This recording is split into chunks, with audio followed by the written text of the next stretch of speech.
Justice Watchers, before we begin, I want to make this absolutely clear. The following broadcast contains public domain courtroom footage, commentary, and legal analysis.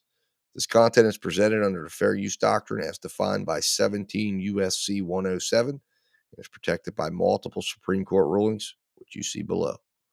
This stream is transformative, educational, and journalistic in nature.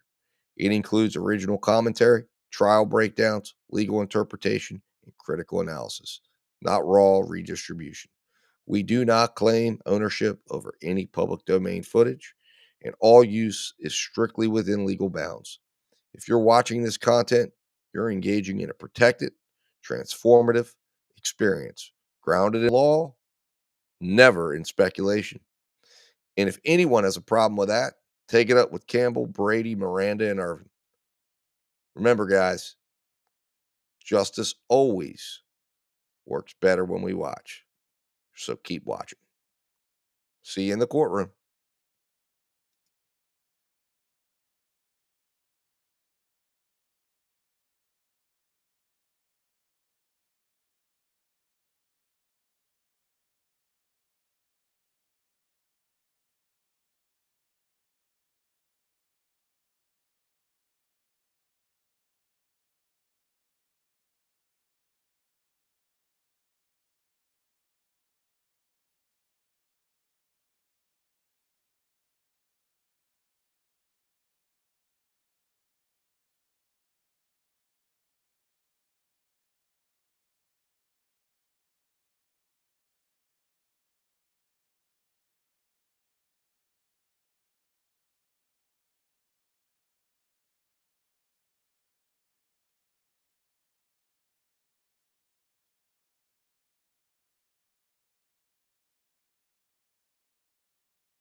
jury and also present, good morning. Hope you had a good weekend.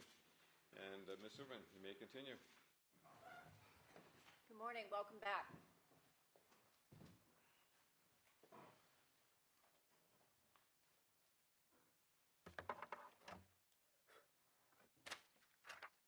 When I left off on Friday, we were talking about the various statements the defendant made to law enforcement, and that each time she was interviewed, rather than trying to assist them and provide information, she lied.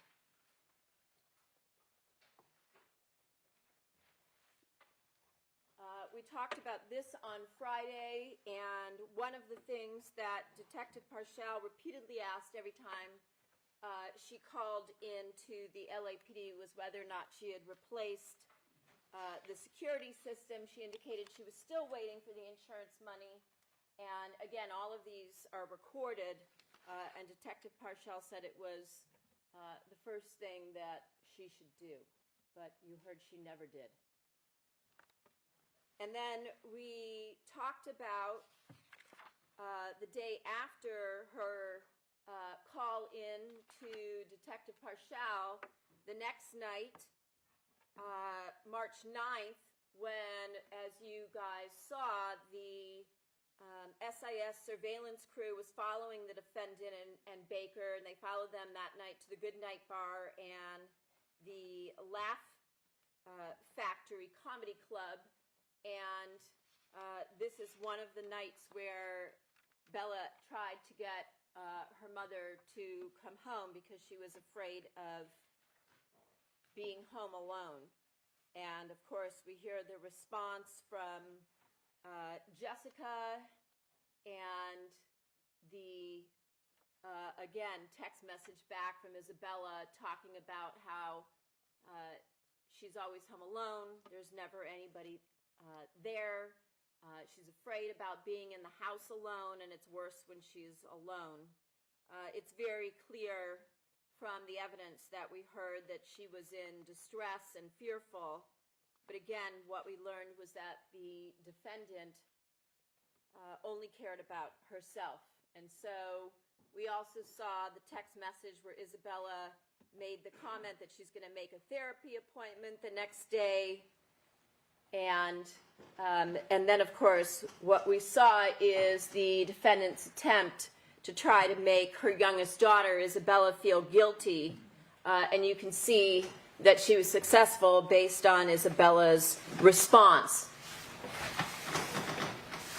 And then, of course, Jessica saying, you know, Mom, don't feel bad, because she believes her mom is grieving and wants her to be out and be able to enjoy herself, but this has become obviously a nightly thing. So again, another manipulation in this case by the defendant, in this case of her daughters, who she was also using to lie for her to people, and she, as we saw, lied to them day after day after day and left them alone to try and recover from this tragedy that was their father's murder. Again, another call, this time on March 16th. Detective Parshall calls the defendant. He mentions to her during this phone call that he's been talking to this burglary crew, which we know was really the detectives from Robbery Homicide Division, wanting to meet with her. And once again, we see the defendant is asking about the DNA results because she's trying to stay a step ahead of law enforcement, and so that she can also report back to Baker, as we talked about last week. Once again, she lies to Detective Parshall and tells them that it's only the children who are beneficiaries of the life insurance policy, and also claims that she's unaware of the fact that Fabio had stock by saying maybe he had some stock. So again, more evidence of the fact that she's lying to law enforcement because she doesn't want them to believe that she has skin in the game or that she has a financial motive here. And then, of course, you heard from Melanie Garibay Melanie being the show director at Wella, and you saw and heard that the defendant lied to Melanie Garibay by claiming that Fabio knew she was planning this trip with her girlfriends to Las Vegas, and she's using Melanie for her business connections so that she can get a deal in Las Vegas. And so Melanie testified about the first and second round of text messages that she got from the defendant.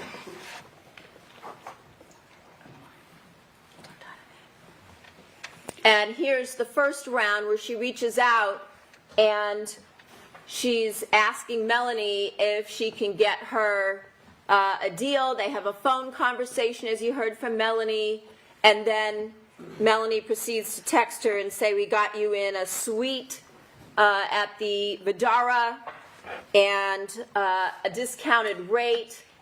And here you see at the bottom the defendant is asking what's the rate, and we know the rate wound up being $99 a night for the suite that she and Robert Baker shared when they went to Vegas the first time.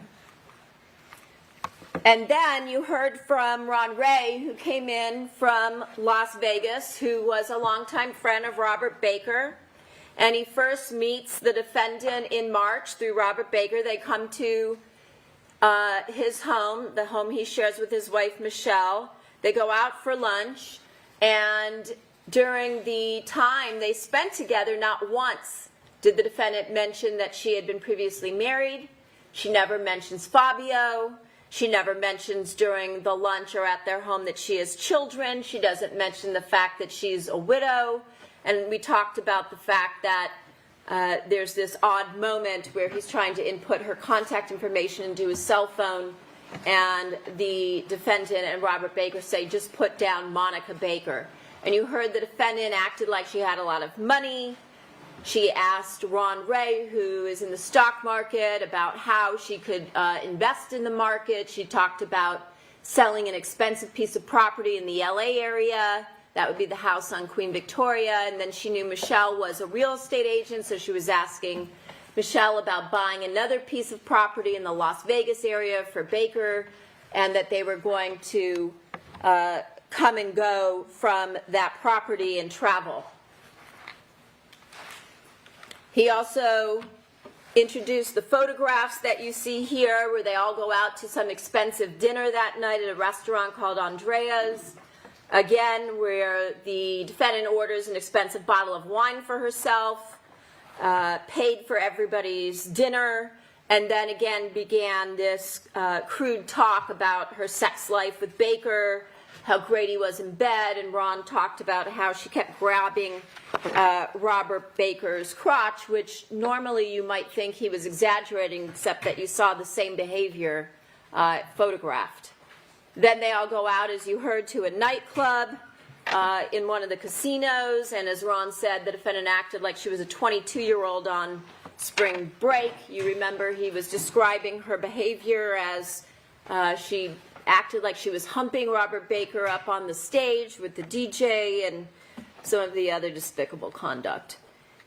Now, on that same night where the defendant is out partying with Baker, with Ron and his wife Michelle, she takes the time to post again to Instagram, and this is a post that takes place, she does it at 8:06 p.m., and she, as you can see here, is continuing to play her role as the heartbroken widow who lost her best friend, because of course she can't be honest about the fact that she's out partying in Las Vegas with her lover, because that sort of scandalous behavior would destroy what she's trying to create, and that is the perception that she's the victim, so she can engender sympathy and get a lot of people to fall all over themselves to want to help her. So that's the same night.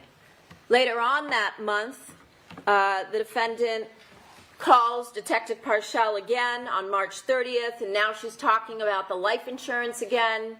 She says she wants to drop off some paperwork for him to sign, and they have a conversation about the car keys from the Porsche, and she tells them that they were always kept in the drawer, in the kitchen drawer. And we talked last week about that placard number 12 in the kitchen counter where there was a drip of blood belonging to Baker just below the monitor.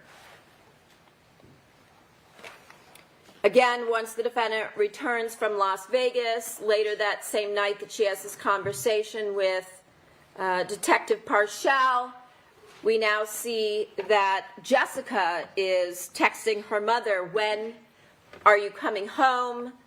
And you see that we basically have a role reversal. We have the 18-year-old who's acting as the parent, trying to figure out where her mother is and what time she'll be home, because as Jessica testified, after the murder, she frequently didn't know where her mother was at all hours of the night.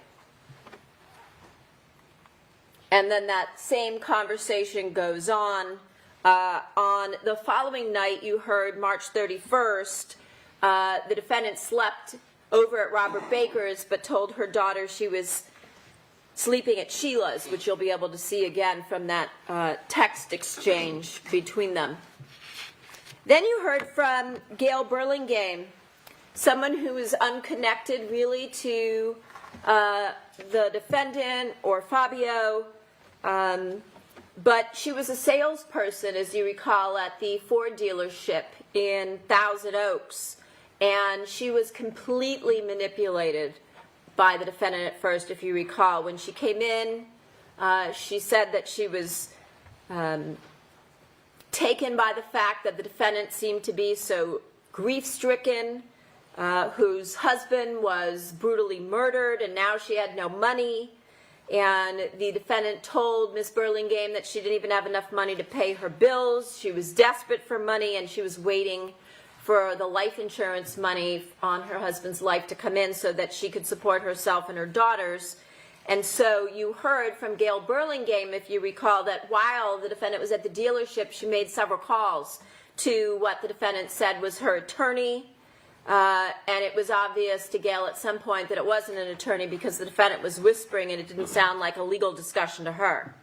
The next time Gail reached out to her, after reaching out to corporate headquarters and trying to assist the defendant in being able to turn in Fabio's Ford F-150 because she felt so bad for the defendant, she testified that the defendant seemed much happier, and the defendant reported that she had just gotten the payout from the life insurance money and that she needed a new car. Now, we know that's false, but that was the story she gave to Gail Burlingame. And you heard that Gail tried to talk her into keeping Fabio's car because the defendant had said that she and the girls really wanted to keep the car because it made them feel this connection to him. And so Gail went to all these lengths to work out some kind of a deal where they could do that. And now the defendant is basically telling Gail that she wants a new car. And so you heard the defendant returned to the dealership on April 3rd of 2017. And when Gail asked the defendant what her budget was, the defendant said she didn't know. And you heard that during this 5 to 6 long hour interaction between Gail and the defendant kept leveling up to more and more expensive vehicles. The defendant wanted a convertible, but the issue was she wanted black rims, which were so important to her. And when they finally drove the Mustang that the defendant ultimately leased, the defendant made the comment to Gail that she felt like they were Thelma and Louise. So the defendant eventually decided that day on the black Mustang that you see here. The defendant told Gail that she felt happy again because she could start a new life now that she had this new car. But then the defendant decided to call her friend Robert to come in. And she said that she wanted her friend Robert to test drive the car because it might be his too, and that he was going to be driving the car. And you heard what happened, that when he came to the dealership, as we all know, when you go to a dealership to test drive, they always require you to hand over your license, and he refused to do that. And Gail told you that during her interactions that afternoon with the defendant and this individual Robert, it became pretty clear to her that she was being duped by the defendant. You also heard from Cesar Aviles, who was the sales manager at the dealership, that the defendant lied to him initially when she first came in and said that Fabio had been killed inside of the Ford F-150, and so she no longer felt comfortable driving that car, that she cried throughout their meeting, and he recalls that she called a male 3 to 4 times during the course of their meeting, and he could hear the male's voice on the other end of the phone. She wanted to return the car, but as he said, it had nothing to do with price, which was the argument the defense tried to make to you. You heard that Caesar, being the nice guy that he was, offered to buy the vehicle back. It wouldn't cost the defendant anything. She could just turn in the Ford F-150 and walk away from the dealership without getting a new car. Instead, what you heard is when she came back on that April 3rd date and spent so much time with Gail that she wound up leasing this new Mustang for $62,000. And as Caesar talked about, she purchased every available option. There was no negotiation that went on, and that she paid substantially more money. I think he said somewhere between $15,000 and $25,000 more than what it would have cost to just keep the Ford F-150. And you heard that when the defendant came home that day, there were people that were waiting for her at the house who were expecting to have a meeting with her about a tribute that they were putting on for Fabio. And when the defendant came home, she told Melanie Garibay, Carol Protat, some of Fabio's colleagues that she had given an Academy Award-winning performance at the dealership that day. She told them what a good actress she was, which is true, and that she made the salespeople feel sorry for her by playing the grieving widow, which we all knew by that point in the trial was her favorite role to play. And then we heard the defense try to make this sound less despicable than it was by making fun of it and saying, well, who doesn't love a good deal? As if somehow this is all a big joke. In reality, what this is shameful behavior. And the real question is, who would use their husband's murder to get anything?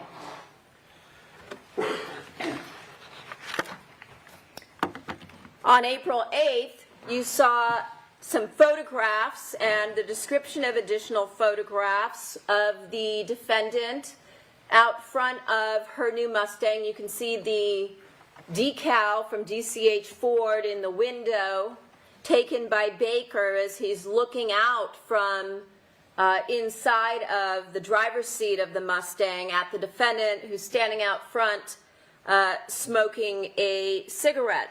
On that same date, the defendant posts to Instagram a happy birthday to Luigi, Fabio's son, where she pokes fun and says something about every fairy tale having a wicked stepmother, and then goes on to, again, ingratiate herself to her stepson. So again, another example of the defendant using the social media account to try and manipulate people, decent people, especially those closest to her. Then the defendant calls Detective Parshall again on April 17th. He once again asks her about the DVR installation, and once again the defendant lies to him. She says that she never had remote access. Once again, that she wasn't present when the DVR and the new system was installed with the new cameras. Again, another lie. And that Fabio told her the guys had come to do the installation while he was home and put in the new monitor. And then she also says no one had remote access to their new system, which we also know is a lie. She still hadn't replaced the DVR security system that Parshall asks her about, even though at this point we know that State Farm has paid out the money on the home insurance claim because she's painting and buying new carpeting and new curtains. Because, of course, the defendant isn't concerned with security at the house for herself or her daughters because she knows who the real killer is. And so again, the defendant wants to celebrate Robert Baker's birthday in Las Vegas, so she reaches out again to Melanie Garibay. And Melanie Garibay once again comes through, this time with a 2-bedroom suite, because as you heard, they were going to travel to Las Vegas with Ricardo Cabrera and Sheila. And so she gets her a suite that we heard was normally $600 a night for $199. And then you saw the defendant invited Sheila and Ricardo to join them to help celebrate Baker's birthday. And here she volunteers even to pay for the entire suite herself. And you saw that she sent a picture of the penthouse suite that they were getting, and she sends the picture to Sheila. And then we know that in May, the defendant and Robert Baker flew to Las Vegas for the celebratory vacation, and Sheila and Ricardo traveled separately by car and meet them there. And then, of course, the night before they leave for Las Vegas, she and Robert Baker are once again out until after 3 in the morning, again with the eldest daughter asking her where she is, and the defendant saying at 3:18 that she's almost home. The following day, on May 3rd, the defendant sends these photographs to Sheila saying Vidara Cabana time, and you can see her here with Baker and Al Birdsong in the background. And then, of course, the photographs from the birthday celebration at Marrakesh restaurant that you heard about. As you heard from Ron Ray, this was an expensive restaurant, and the defendant said, "Don't worry about it, I got money, I'll take care of it." And after this, they went to a strip club that the defendant wanted to go to, where again she ordered expensive wine, became loud and obnoxious. As you heard from Ron Ray, she was grabbing strippers by their breasts and was basically out of control, as Ron Ray described. As he also mentioned, clearly not somebody who was grieving the loss of a 20-year marriage. Then on May 5th, after dinner, we saw the defendant, along with Robert Baker and Sheila and Ricardo Cabrera, go to the Ghost Bar at the Palms Casino. And obviously, these photographs are worth 1,000 words or more because they show a very different picture than the one that was presented for you as this grieving woman who was devastated. And obviously we know from all of the photographs that came out from various individuals that supplied them to law enforcement, when the witnesses described the defendant as extremely happy and the opposite of grief was displayed by her behavior, we saw that wasn't an exaggeration at all in the photos themselves. And they depict exactly what Ron Ray described in March, the same type of behavior.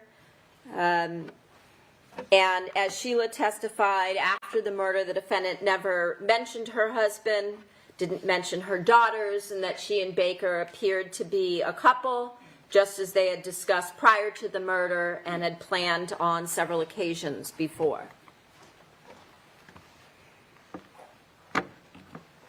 Now, in May, the defendant calls Detective Parshall several times because she's fed up.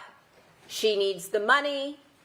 She tells the detective in these recorded calls that she's having difficulties due to their fact that they're delaying the money that she's rightfully entitled to, the money that Fabio left to her through the life insurance.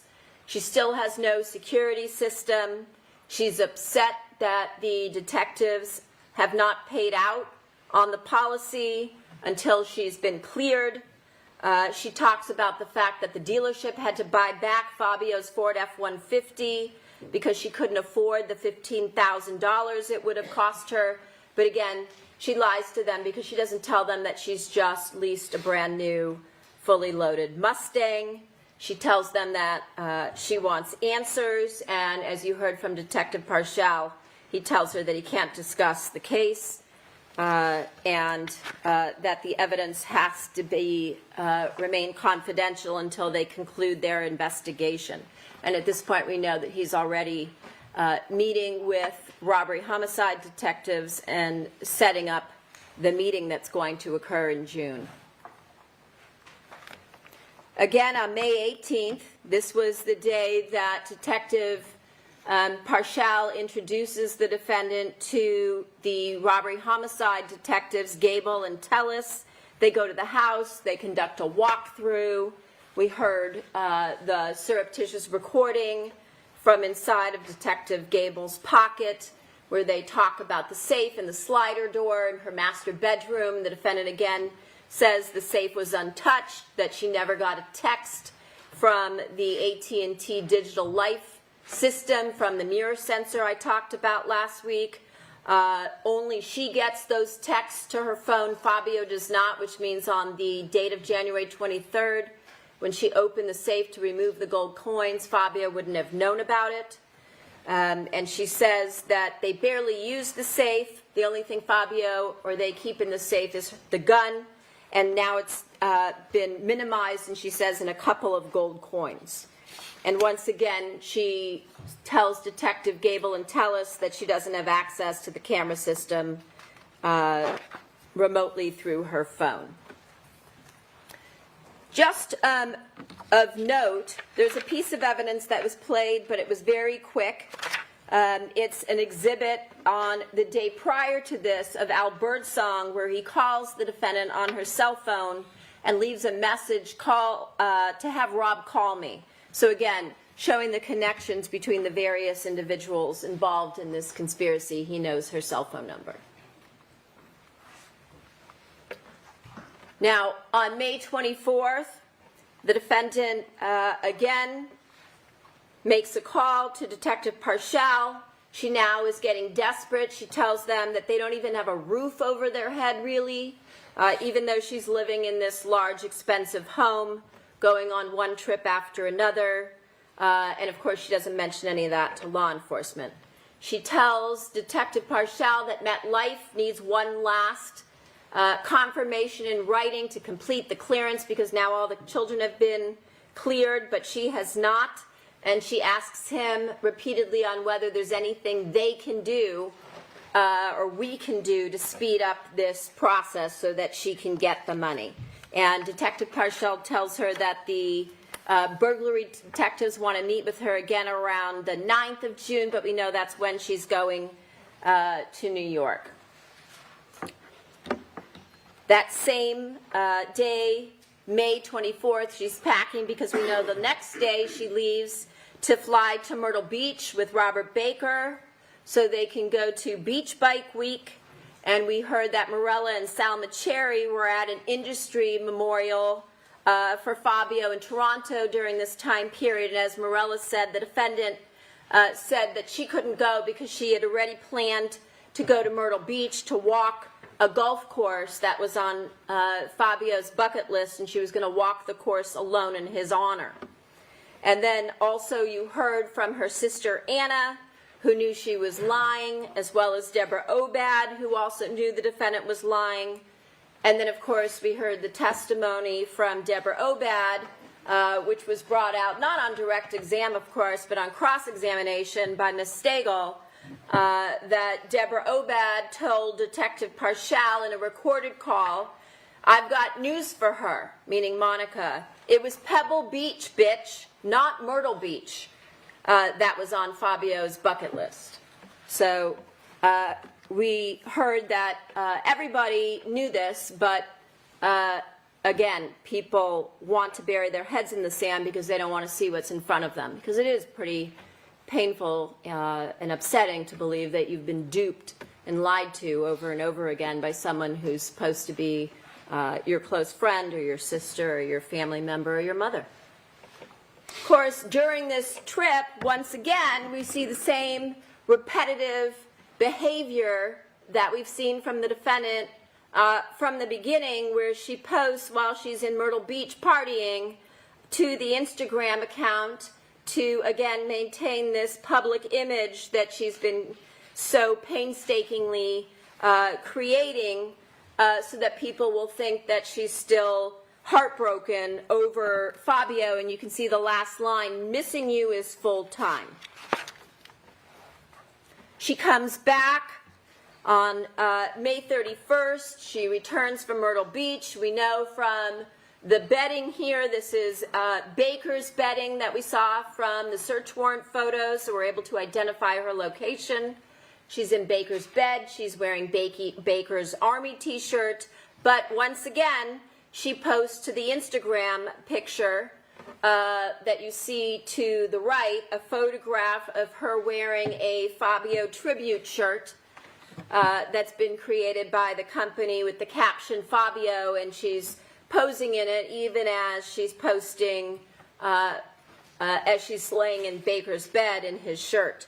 So we see that the defendant is living the new life that she planned to create with Baker, spending all of her time with Baker, and we can see how much this 20-year marriage to Fabio meant to her. And we also know that she's telling Detective Parshall at the same time, everything sucks, while she's going to Vegas, Myrtle Beach, going to comedy clubs, lying to her daughters, her family, her friends, and Fabio's colleagues. So Deborah Obad, at trial, you heard that she tried to take back all of her prior damaging statements because she's got to get her statements in line with the party line here to try and get her friend off. Even going so far as admitting that she lied at the grand jury because she so wants to help the defendant and her family, which, as I talked to you about last week, are things that you can take into account, such as bias, interest, motive to lie, admissions of being untruthful. She told you on cross-examination that she suspected the defendant was having an affair. She tried to make it sound like it was later in 2017, but of course on cross-examination all her prior statements were brought up, where she mentioned it was back at the beginning of summer. That she knew that Baker slept over while Fabio was out of town from big blabbermouth Jessica. These are the girls that she feels so close to and feels like she's their second mother. But she never warned Fabio, her close friend, who she claimed, she said, you know, watch out for the racquetball friends, and that's supposed to let him know that his wife might be plotting something behind his back. Never told him she thought the defendant was having an affair because, as she said, she couldn't confirm it, yet she knew that Baker had slept over. On Friday, January 20th, we learned prior to the murder, the Miss Obad made a plan for Jessica to babysit that following Monday, January 23rd, the day of the murder at 4 p.m., which, again, she tried to modify her prior statements. We heard that on January 23rd, when she got to the Sementilli home after receiving a call that she should come over immediately and send Jessica back home, the defendant was saying they killed him. They took the car. And recall, this is prior to anyone seeing the surveillance video that indicated there were two individuals that were participants in this crime. And that on that same night, January 23rd, when she came back to the home after going home to find somebody to watch her child and coming back to help out Monica and the girls, the defendant repeatedly was talking about how she was going to pay for university for her girls, how she was going to pay for health insurance, and that she requested that Obad make contact with several individuals at Fabio's company. We also heard that there was a recorded conversation with Detective Parshall on February 14th, where the defendant told Detective Parshall that the defendant said to Luigi exactly what Luigi testified to. Don't worry, Fabio took good care of you. There's lots of insurance policies. And Obad also told him during this same recorded interview on February 14th that at the wake on January 29th, Baker went into Monica's bedroom where Monica was at the time. Possibly that's when the burner phone gets handed off. We also heard there was another recorded call where Obad calls Parshall on March 7th of 2017, and she asks him why he hasn't put a tracker on the defendant's vehicles, not on Baker's vehicle, on the defendant's vehicles. She wants law enforcement to follow the defendant because she suspects the defendant, even though now she denies that. She recalled that she may have referred to the defendant as a liar, but what we heard from these recorded calls is that she called the defendant a liar over and over and told Detective Parshall that the defendant lies about everything. They also discussed the fact the defendant was going on all of these trips, that she went to Vegas, and that she didn't check in even with the girls anymore when she traveled. We heard that the defense interviewed Miss Obad numerous times. One of those occurred on July 5th of 2017 after the defendant had already been arrested, where she repeated to them, just as she told Detective Parshall, that she saw the defendant and Baker coming out of Monica's bedroom during the wake. We also heard that on March 11th, she drove by the Sementilli home when the defendant had painters there painting the home. And as she said, this was to see what was going on. And when she drove by, she saw Baker's vehicle out front, so she took a picture of the black Expedition and sent it immediately to Detective Parshall and directed him to find out who the vehicle belonged to. So again, when you hear anybody in this case say, well, this is somebody who seemed to be stalking, the only person who involved in any type of stalking behavior in this case was Miss Obad. She also told the detectives that she had told the defendant she needed to replace the security system, but the defendant never did. It fell on deaf ears. She also was asked about her testimony at the grand jury in August of 2017 when the facts would have been fresh in her mind, and that while she was under oath, Obad testified that the defendant, again, told her to contact various people at Wella the night of Fabio's murder regarding the life insurance money. You heard that she referred to herself as Nancy Drew, and that was because she believed she was an investigator on this case. And also, you heard about the fact that she then tried at trial to get you to believe that somehow she might have gotten confused at the grand jury, or that she said things at the grand jury that weren't true. So one of the things, as I mentioned, you can take into account with her is the bias and the motive to lie, and she gave you plenty of that in terms of talking about how close she felt to the family and the daughters and gave them a place to live for 3 years, that she refers to herself as their second mother. But another thing you can take into account, of course, is the fact that she admitted to lying on prior occasions, specifically at the grand jury. What does speak volumes, and I don't know if you all caught this, but when she was asked whether or not she had ever visited the defendant, who was one of her closest friends, she indicated that in all the time the defendant had been in custody over the last 8 years, she hadn't made one visit to visit her, and that she only spoke to her briefly by phone, and that was when the defendant's family or her daughters were at her home, and the defendant called there to speak to them.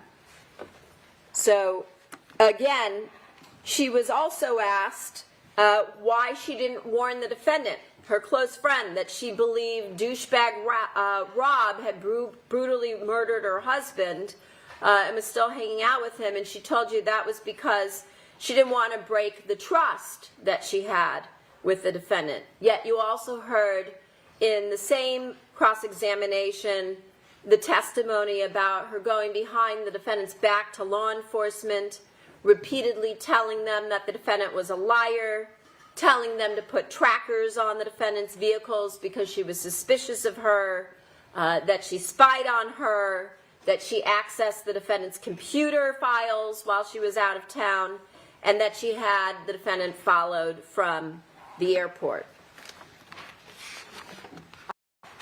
You also heard on cross-examination that when the defendant returned from Toronto on the night of her 20th anniversary to Fabio, that the defendant went out until 1 in the morning, and Obad said that was something that the blabbermouth Jessica told her, Anna, and Monica's mother, that she, Monica's sister, and mother colluded together to try and gather information. But you also heard, on the other hand, that Detective Parshall wanted to reach out and speak to Anna, the defendant's sister, but on multiple occasions, Nancy Drew told Detective Parshall that Anna wasn't trustworthy. And that obviously was because she wanted to be the sole source of information to law enforcement, because obviously it made this woman feel very important, and you could plainly see through her testimony, bless you, that she's the kind of person that needs that because she thinks she's smarter than everybody else.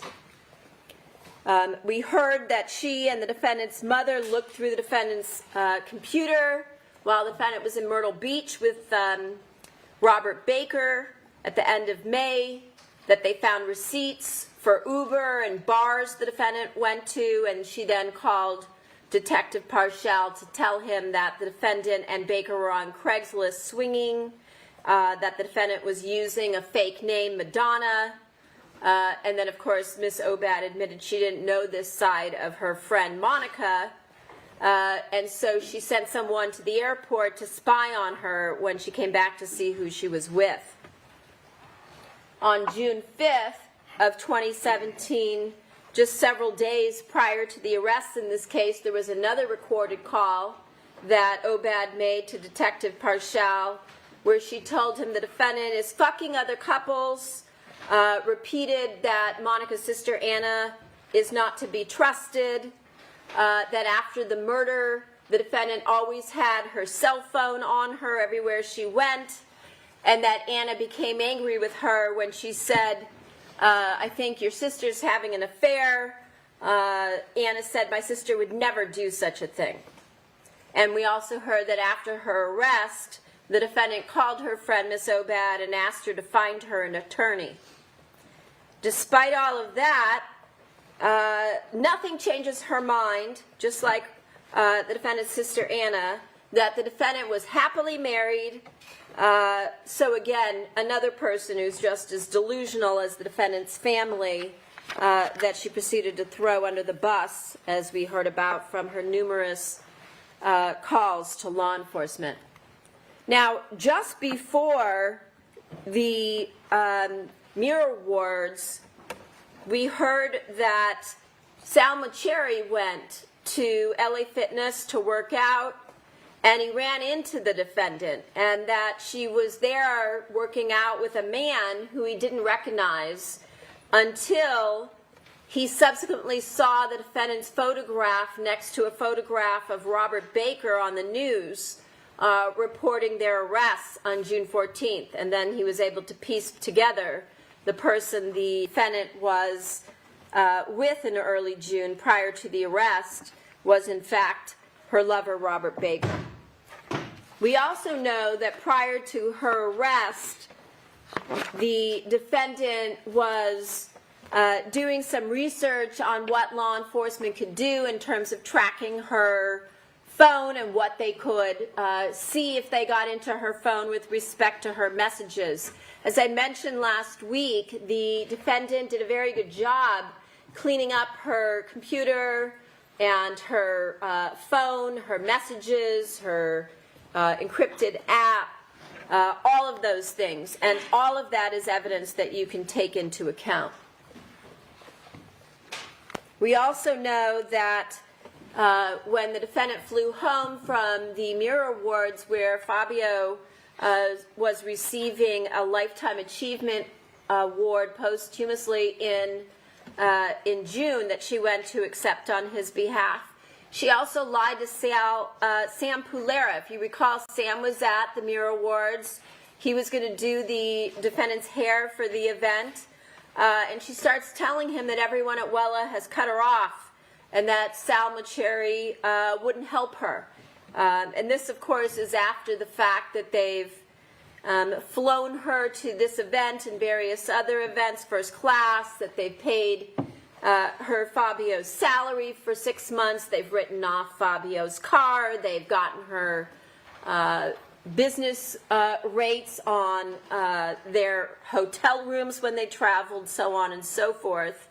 And you heard that during these complaints to Sam, she also complained about the fact that Luigi had gotten his share of the life insurance, but that she hadn't, and that she complained to him so much about the fact that she needed money, they needed money, and that they had no money, that he offered to give her money.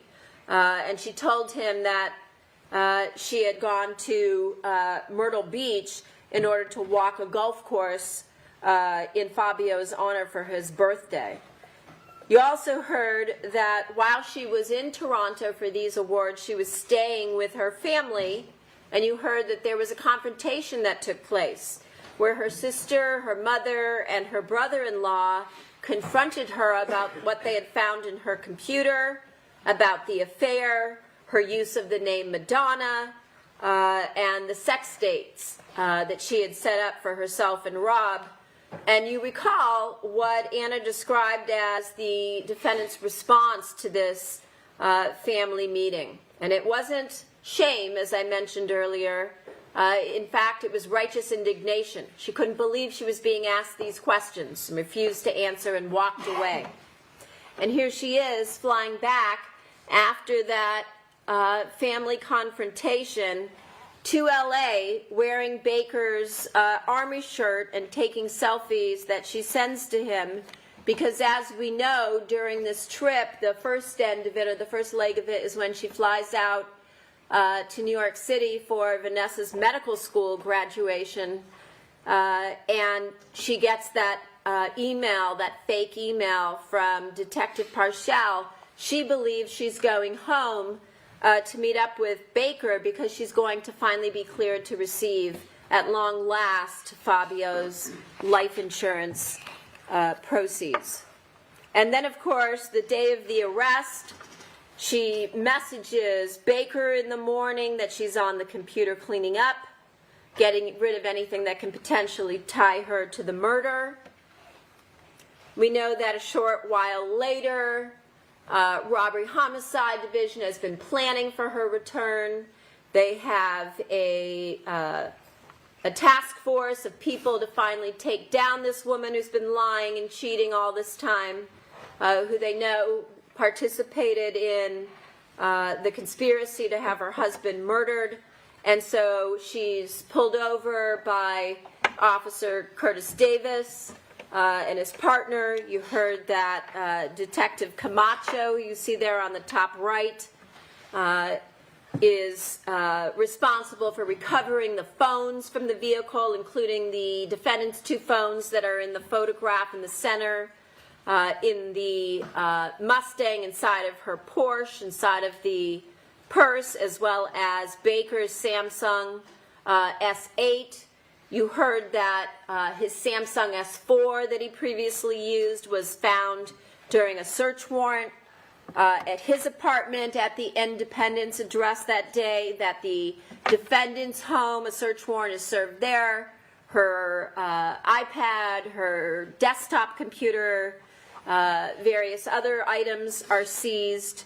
And then you heard that when they recover the defendant's Apple iPhone, the iPhone 7, iPhone 119 that I talked to you about during opening statement, there's this whole conversation that happens at the cell door where the detectives are trying to get the password so they can open her phone so that they can download the contents, and she gives them one set of numbers after another or after a number, all of which are false. Turns out the password was Robert Baker's birth year, 1962. And so she intentionally locks the phone by giving them all these passwords. So eventually the phone has to be sent to Cellbrite. They unlock it, and we get into it anyway. And then you also heard the other item was that ZTE flip phone 120, the burner phone from Baker that we talked about last week, which the defendant also talked about in the various recordings from the lockup with Robert Baker.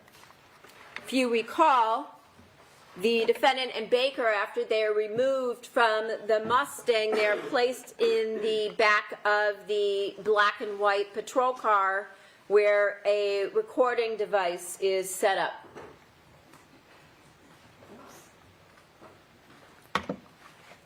This is only 53 seconds.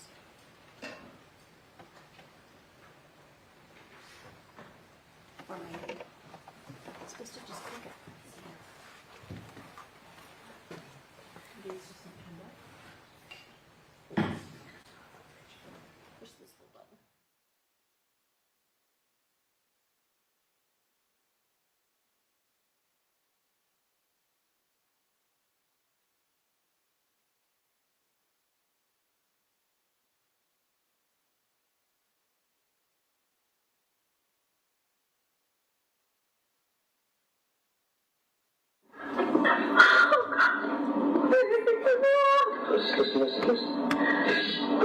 I know, listen. Gotta get a lawyer immediately.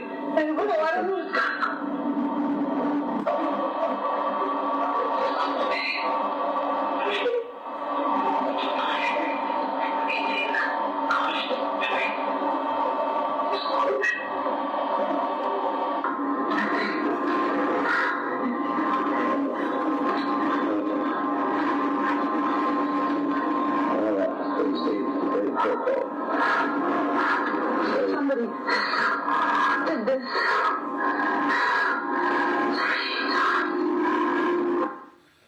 Okay. So as you recall, we played for you the relevant portion of this during our case, and it's been a while probably since you've remembered this, but you can play it over the short version that we have clipped for you, or you can play the long version if you choose to do so. But again, she says deny everything. Got it? Everything. So again, as I mentioned last week, they're clearly not covering up for an affair, right? Because you don't get put into the back of a patrol car for having an affair. And then you heard Baker stay, as we talked about again last week, stay in protocol. Again, they planned for this. They know this might eventually happen. And then the defendant's response is, somebody did this. Somebody talked. And they whisper. Again, the reason she's whispering is because, again, at the very beginning of the recording, Baker says, there's recording devices probably all over this thing. And you heard that that should have been the case, but unfortunately, everything that LAPD did to have duplicate listening devices in the back seat, one was turned off instead of being turned on, another one wasn't working, another one wasn't put in, one problem after another, but we still get a fair amount of admissions by the defendant and whispering, which I told you can take into account with respect to consciousness of guilt. Now, the reason the defense wanted to play the long version for you was because, as you recall, in the long version, you can hear these long periods of time where the defendant is gasping for breath, right? Because the argument is, oh, look at how badly law enforcement treated her. She's in the back of a patrol car. The problem is the guy next to her is having no problem breathing and speaking. She's having a panic attack, right? Because it's one thing to plan for your eventual arrest and what's coming next. It's another thing to actually be in the situation where you're taken into custody and you hear on the radio that you're being arrested for murder and you're now in the back of a patrol car. You also heard from Detective Gable with respect to what happened after the defendant and Baker are transported to Van Nuys Station.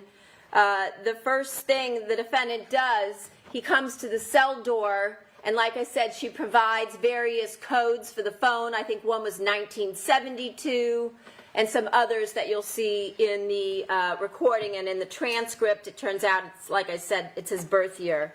She also comes up with this fake story about the ZTE burner phone.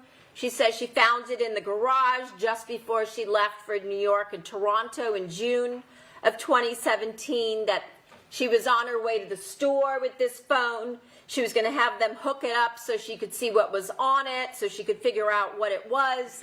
And as you know, the problem with that whole story is she took that phone with her on January 31st, 5 months prior, when she went to Toronto, and I showed you that last week from the Cellmate report where it says, "Welcome to Toronto."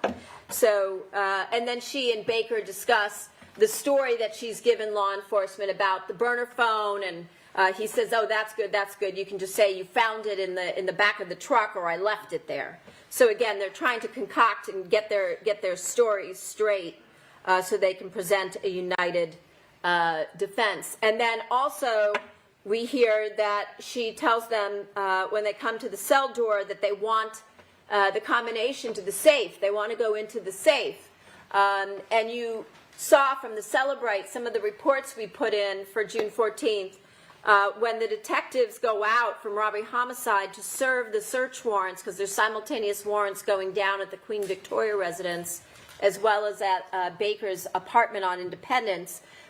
The safe is opened and closed numerous times, and it keeps sending the text messages from Digital Life because they keep opening the mirror to look to see, to make sure somebody's gone in there. And so on that Celebrate report for June 14th, they keep opening the mirror over and over again, and it works just like she said. It sends messages to her phone, and you'll see that on the Celebrate report for June 14th. So we know, like I said, that she deleted the one for the day of the murder, January 23rd, because it shows up on the mobility records, even though on her phone Celebrate report it's been deleted.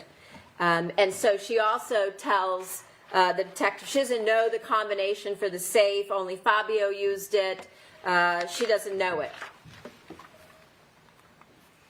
Another set of lies. And then, again, you guys are now experts on Perkins operations, and I can actually say Perkins operation, you know exactly what I'm talking about. They put her into the cell with this undercover cellmate, and she repeatedly changes her story. And the cellmate is acting like she's an idiot, but that she's catching on, because initially the defendant tells her cellmate she didn't have anything but a friendship with Baker. He was her close friend. They hung out together. He was a family friend. And she goes, "Oh, so he was also friends with your husband?" And she goes, "Yeah, but really more with me." And then it kind of evolves, and as the detectives keep coming to the cell door, the inmate then says to her, "Well, it sounds like it was more than just a friend." And she says, "Well, he was certainly not my boyfriend." And then she goes on to say, "I didn't really want a husband. I didn't want a boyfriend." And then it goes on to talking about the fact that they took some trips together, and she says, "But it was only 2, and it was always with 4 or 5 or 6 other people, and we always shared a room. But when we hang out, a lot of the times it's my idea." So again, getting rid of any defense they have that she's being forced into this relationship. And she tells the cellmate, you know, law enforcement, they never asked me about Baker, which obviously is not true. She also tells the undercover cellmate she never cheated on her husband. She wasn't seeing Baker before the murder. And then when they come back, Detective Gable comes back to the door and says, "Hey, we've gotten into your phone. We've seen the photos. We know about the relationship. We know about the trips you've been taking," because, of course, both G&D and SIS have been following them, and they know about all of this information, including from the trackers on the vehicles. She then changes her story and says, "Well, Baker, he was her confidant. He was her lover. He was her everything." We know that to be the case. And then she says, "Okay, well, maybe Baker was a little bit more than just after her husband's murder. Now she's starting to admit that maybe a little bit before his murder they started to be involved. And then she comes up with this story where she tells him that she cracked Baker over the head with her racket, and that he probably won't remember this, but there was blood that was all over her racket and all over her shoes. And you heard that there was one spot on one shoe, and there's no blood on any racket, and you also have the LA Fitness records. That I think that's the last exhibit that we put in so that you could see later on when she and Baker are in the lockup together talking about the racquetball injury story and trying to get the facts together when they say, well, it can't be that day because that was the day Jessica said I worked out with her, so it might have been the day before. So we put in the records from LA Fitness because you'll see that on the 21st and 22nd, the defendant did not go to LA Fitness. And then she goes on and she tells her cellmate that she's been so helpful to law enforcement. She's given them all the information they asked for. She doesn't know what an encrypted app even is. What are they asking her about? She's never used the safe. She doesn't have the code to open it. Only her husband did the safe. And then the cellmate starts to ask her, well, it sounds like from what they're telling you, they're saying Baker's DNA is all over the crime scene. Sounds like he did it. Like he's the one. The guy that you've been having an affair with. That's the guy that killed your husband. What are you going to do? And the first thing the defendant says, and nobody's mentioned anything about money. She says, well, it's not for money. It's not for gain. She brings that up all on her own, the financial gain special circumstance. She knows exactly what's going on. And she then proceeds to say, I assume Baker had his own money because, he's like, he managed people and things like that. And then she goes on to say things about how her husband never treated her badly, that he was the love of her life. Of course, this is the same person she's been married to for 20 years almost, and she never spent any time grieving because she was too busy going out with her lover. And that she knows that her husband Fabio would have fought tooth and nail to protect them, his family, from anybody that came to the house. But of course, not so much when he's overpowered by two individuals and he's taken by surprise by lying in wait. And then they take her out of the cell, and after Detective Gable has told the defendant Baker's blood is all over the crime scene, it's in the garage, it's in the kitchen, it's in the entryway, his blood is all over the house, we know it's him. This is what she says. She volunteers this statement. I don't believe that Rob did that. The only other thing I can think of that his DNA would be in my house is probably when I cracked him in the hand when we played racquetball. I brought the towel home. Maybe you were wondering last week why I kept referring to this bloody, dripping towel. It's because of this. This is the statement that she gives to law enforcement, to Detectives Gable and Tellis. So you would have to believe, as I said last week, that she brought home a towel that was so covered in blood that it is literally dripping blood all over the entry, all over the kitchen, all over the garage, and that Delia Rivera, who appears to be someone who is extremely conscientious, just forgot to clean up all these blood drops all over the house and left that day with blood everywhere. So again, when you saw us asking questions about, well, where's the bloody towel when she's walking out of LA Fitness, or where is Baker's hand dripping blood when he walks out of LA Fitness, we didn't see anything like that. And again, just like I mentioned last week, how does the blood somehow miraculously from this dripping towel get transferred to various objects that were clearly strewn around her bedroom to set up a staged burglary scene? So before they're even arrested and charged with murder, they start creating their joint defense. They were involved in a conspiracy to commit murder where they act together. They were involved together in creating a defense, and they came up with a joint story that they were going to tell to law enforcement to try and explain away the DNA in the house. Because remember, Detective Parshall was not giving the defendant any of the results of the DNA testing, but Baker knew he cut himself there. So they had to find a way to be able to explain that away. And we heard that in some of the recordings in the lockup. And then, as you heard, even after this conversation, again, where the detectives are telling the defendant, hey, your lover's blood is all over the crime scene, the defendant continues her relationship with Baker after being told this. So recall, of course, with respect to the testimony of Detective Mitzi Roberts about how she went through the 60 hours of them in the cells numerous times, over and over and over again, and yet there's no recordings in 60 hours. There's no recordings of the defendant saying to Baker, how is it that your blood is all over my house? What did you do? She never confronts him with the fact that she now knows and is discussed with her cellmate, well, now we know, never confronts him with the fact that he's the actual killer. Instead, what you hear is the two of them acting together to explain it away in 60 hours. And you heard that again, in these 60 hours of them conversing in the lockups, whether it's here or in Van Nuys, they don't talk about Fabio by name. They don't even use his name. They refer to him as him. It had a picture of him, Baker says, when they're talking about a news article. And the defendant says the estate lawyers have been hired to protect his assets. Or the defendant talks about his family, because he's not even important enough to mention by name. It's like he never even existed.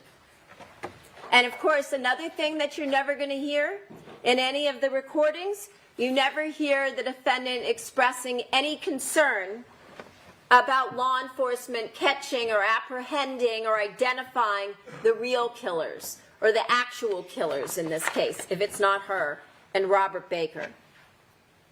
And again, wouldn't somebody who found out that their lover had come into their home and murdered their children's parent want nothing to do with that person ever again, knowing the way it was done in such a cold, brutal, vicious manner, where he's stabbed to death at their home, taking away all of their sense of safety in their home?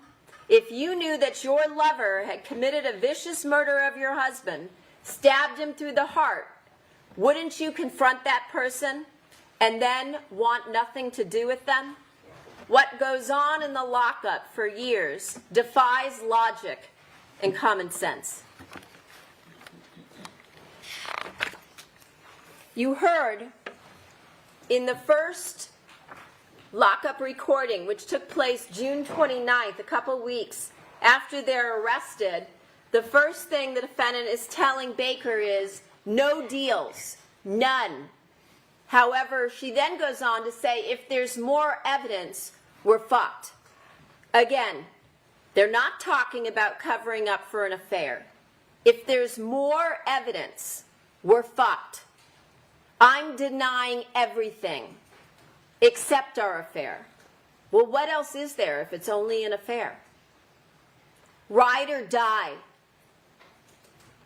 I was asked if it was you. I said, no fucking way. She's talking about how she's covering up for him, for the two of them, and what they planned. And what is Baker's response from the very beginning? Stick with the program.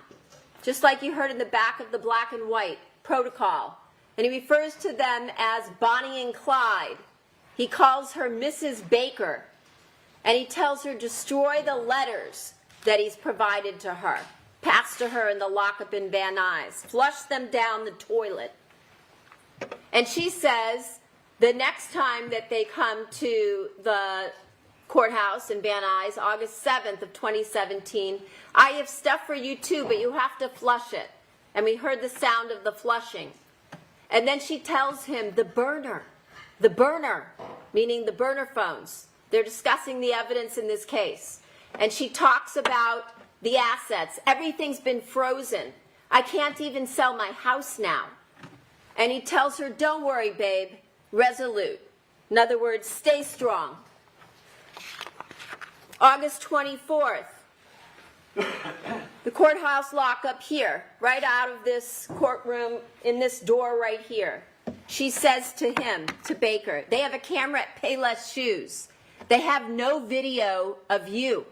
Remember how he met up with her there outside of the Payless? And he says, of us? Because, of course, it's the two of them meeting up, not just him. And she says, none. The video was only for a month or two, right?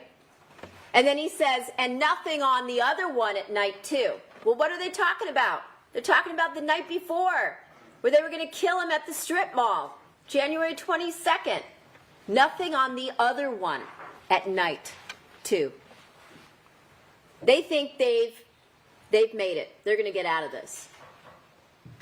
And then the defendant says, I answered the way I was supposed to when they're talking about their interviews with law enforcement. Remember I said they got together and planned how they were going to answer and what their stories were going to be?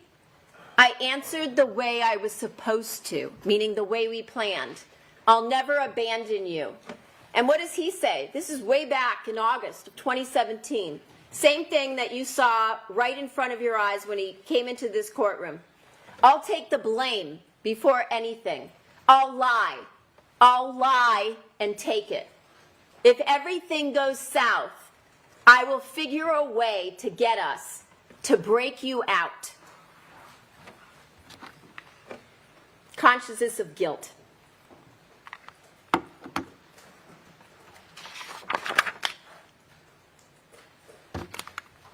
And here the defendant, on August 31st, tells the defendant, I told my lawyers, I love him. I can't not talk to him. And on November 2nd of 2017, I want to go home with you. I heard they can't get into it because it's encrypted. Otherwise, I'm dead. She's talking about the messages back and forth, right? From Viber and WhatsApp.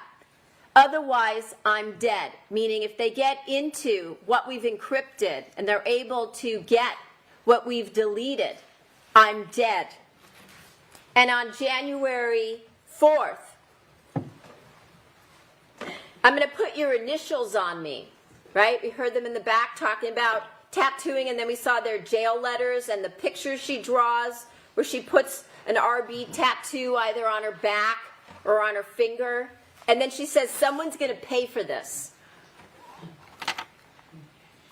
And then, of course, the letters, which we went through one afternoon. On June 28th of 2017, we know the defendant sent numerous letters, jail kites, to Baker while they were in custody. And she refers to Baker as her ride or die. She calls him her everything, not her husband of 20 years, Baker. Ride or die, 100%. We must do what we said we would. And she refers to herself in all of these letters and signs them Mrs. Baker. And she talks about sticking to their protocol. She says, as you can see on the cutout piece, I've stuck to protocol. Again, meaning their plan. It admitted to love affair of about a year. That's all they're going to admit to, just as she said, as you heard her say out of her own mouth on the recordings. And then the way she says it at the end, always on my mind, with all of my fiber, Mrs. Baker.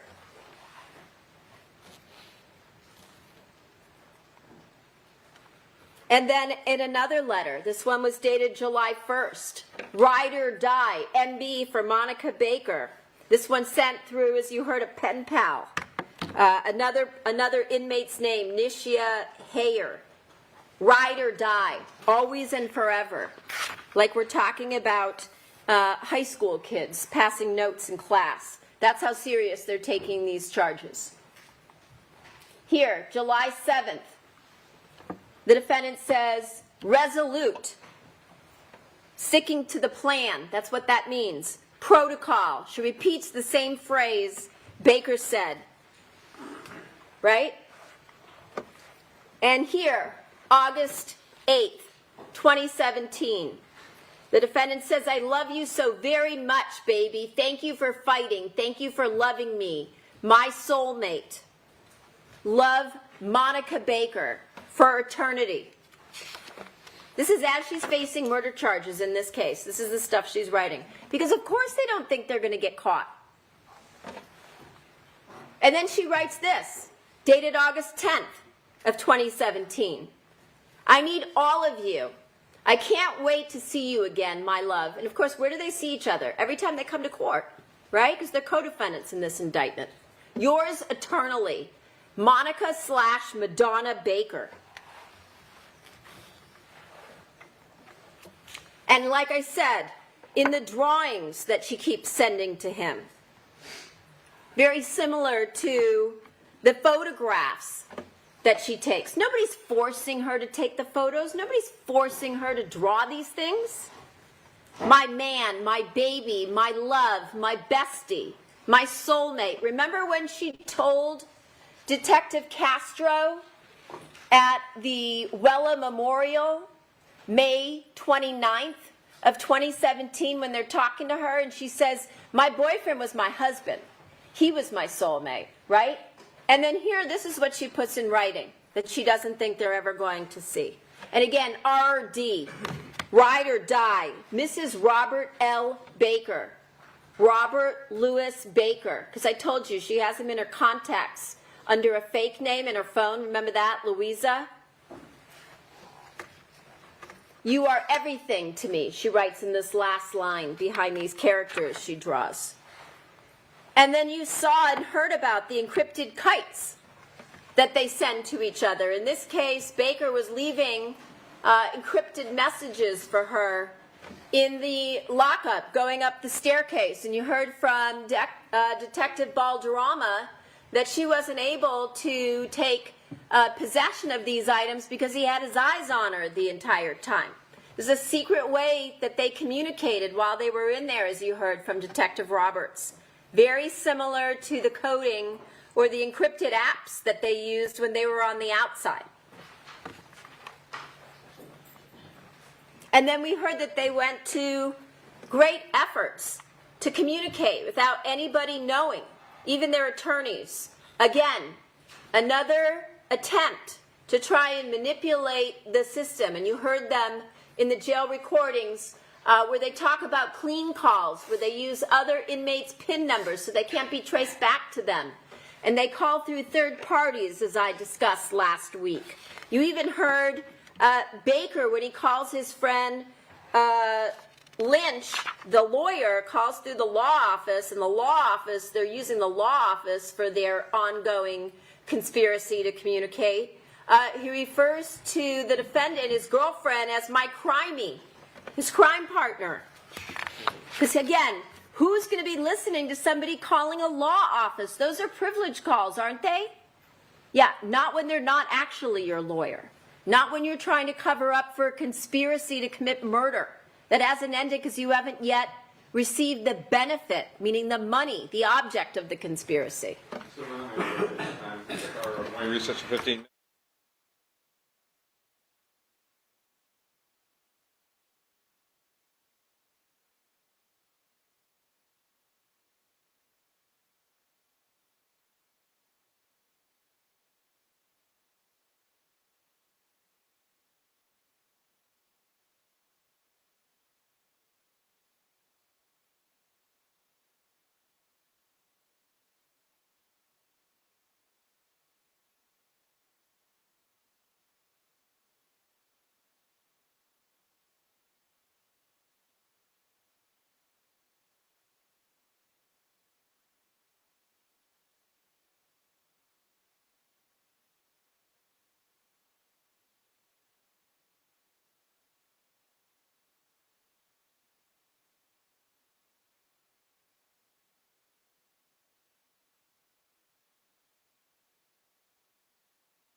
Counsel, you may continue.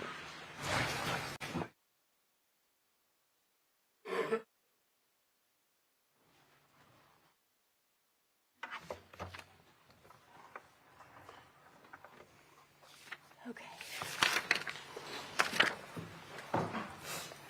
So I think we only may have played one jail call or jail visit for you, and this is the one where Isabella comes to visit her mother on April 8th of 2018, and of course Isabella has no idea what ride or die means or what it relates to.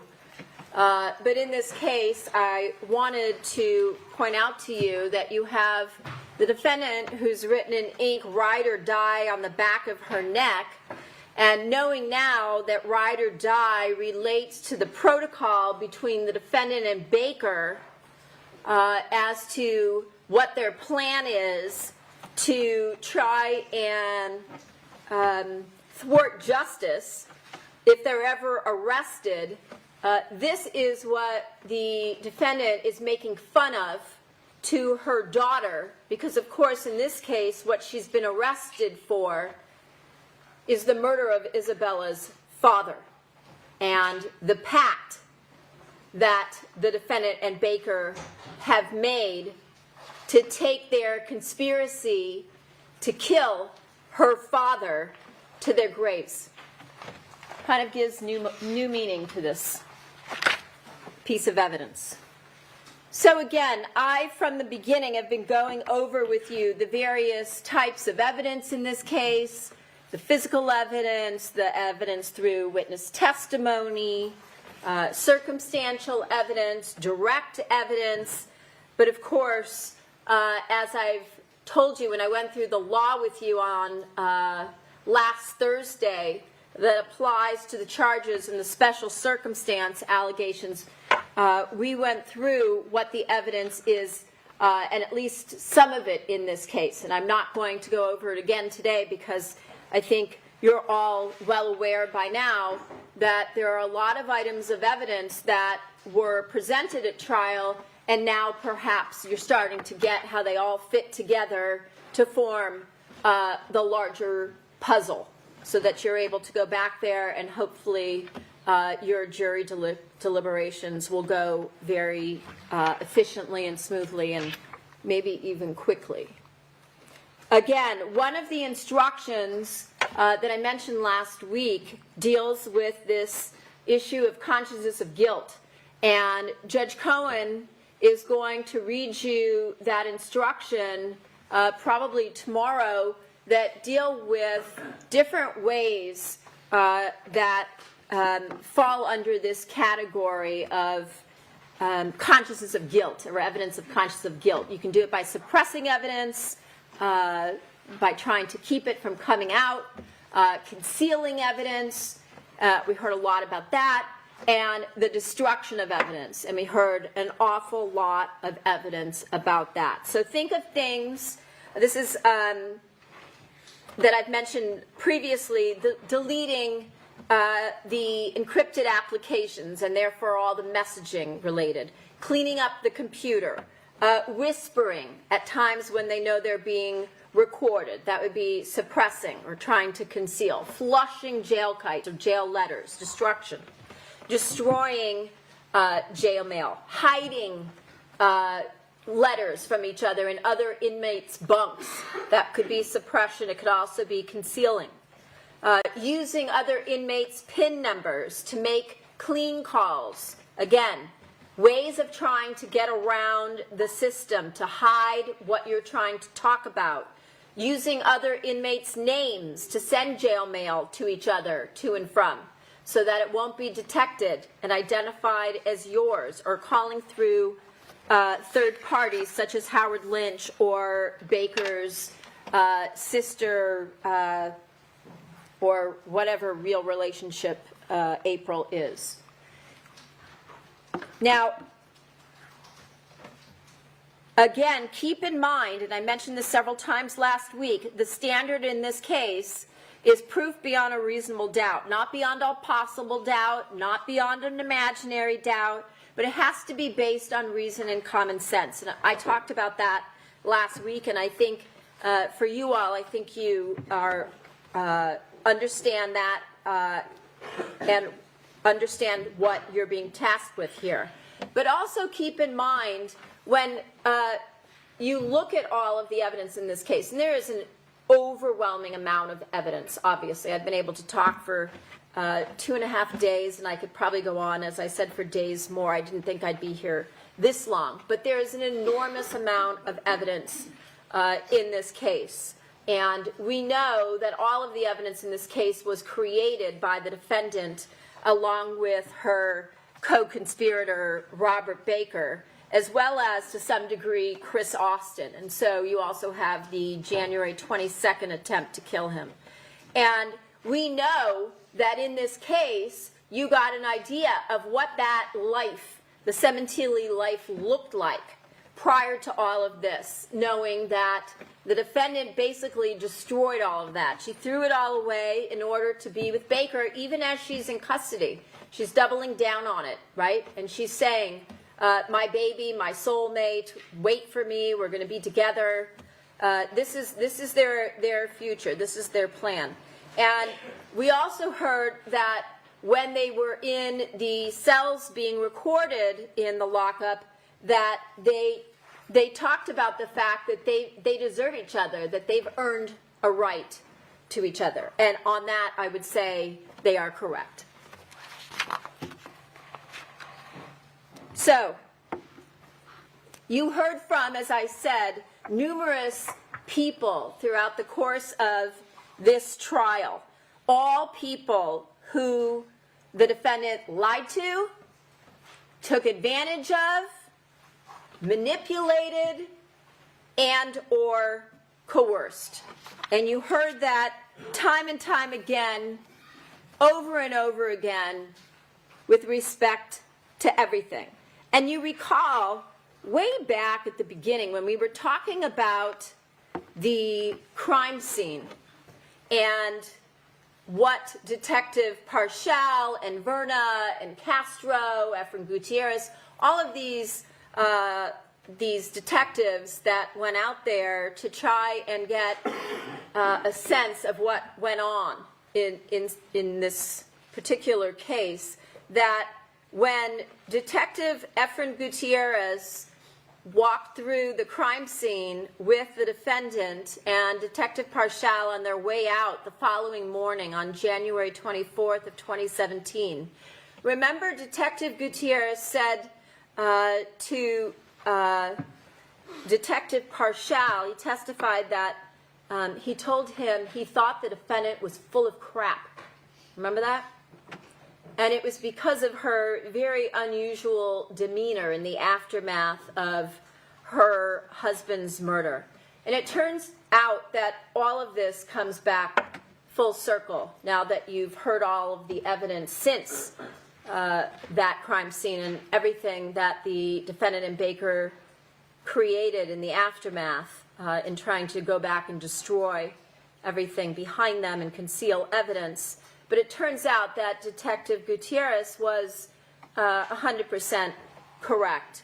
And when you think about what happened in this case, the fact that so many people were deceived, including, and most of all, most importantly, her family, meaning her two daughters who thought they had parents that loved each other, that they had, as you heard, an amazing mother, and of course Fabio Sementilli, who believed that his wife was there to share his life with him, to raise their family, that he trusted her and never would in a million years have suspected anything like this would have been coming. But then you also see in this case over the course of the last 2 months how the defendant used people, used even her own daughters, like pawns, in order to get them to do things that she needed them to do or to guilt them into feeling bad for wanting her to come home when they were afraid to be alone in the home alone where their father was murdered. And that, again, she's the one that brought us all here. I told you last week that we're all here in this courtroom because of one person, and it's because of her. She's the one who destroyed so many lives and their entire family. No one else did that. There's no one else to blame for any of that. Your job is to look at all of the evidence. That means all the witness testimony. And you can go through the evidence in any way you so choose. But there is a tremendous amount of evidence, and it's your job to go through it and to decide whether or not the evidence in this case proves the defendant's guilt beyond a reasonable doubt. I would say at this point, based on the overwhelming evidence of guilt that you've heard over the course of the last 2 months, that there is no doubt. And when I think about a jury trial, I think about it in terms of the fact that a trial is really a search for truth, right? We're trying to get at what really happened, who's responsible. And in this case, what you heard and what I've talked to you about a little bit this morning was the defendant tried to hide the truth. She, along with her ride or die, Robert Baker, they destroyed evidence, they deleted evidence, they tried to hide the planning behavior, they tried to hide the conspiracy, the fact that they were working together to bring about a common result that they both intended and wanted. That would be the death of Fabio Sementilli, so that they could have this new future together and so that they would have a way to be able to pay for this future that they wanted. Because, of course, when the defendant is offered a job opportunity by one of Fabio's friends, by Ernie, that's not what she wants. She doesn't want to have to work for it. So she wants to be able to live her life with somebody else paying for it. And so when you hear about all of the evidence that they destroyed, you have to keep in mind that these are two individuals who didn't believe that they would ever get caught. They didn't believe that there would be a jury now sitting here listening to all of these things that they thought weren't going to be captured on these recordings, that when they were whispering, somehow we would miss that, or the way that they managed to communicate to one another, it was so convoluted and complicated that we would never be able to retrieve any of that, those jail kites. And in fact, what you heard is that we were able to retrieve some of it and enough of it so that you could add it on top of everything that you have from the evidence from the crime itself, and now you layer on top of it all of their own words, their recordings, and their own words in their jail mail. But all of this was done very intentionally to prevent you from being able to learn about and to hear the truth. But as you heard, it doesn't work like that. And in this case, it didn't. And that all of this evidence of conscience of guilt is yet more evidence that you can layer on, even on top of that, of this mountain of evidence, all of it pointing to the defendant's guilt. So,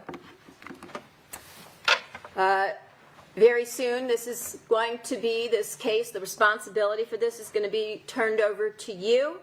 I know you're all ready for that, and you know that your job is to be able to evaluate the evidence in this case, even though there is an enormous amount, to apply the law that Judge Cohen is going to provide you with. But in this case, you already know the truth. And you know there's a vast amount of evidence in this case, and you just have to put all of the pieces together. And I've tried to do that over the course of the last couple of days.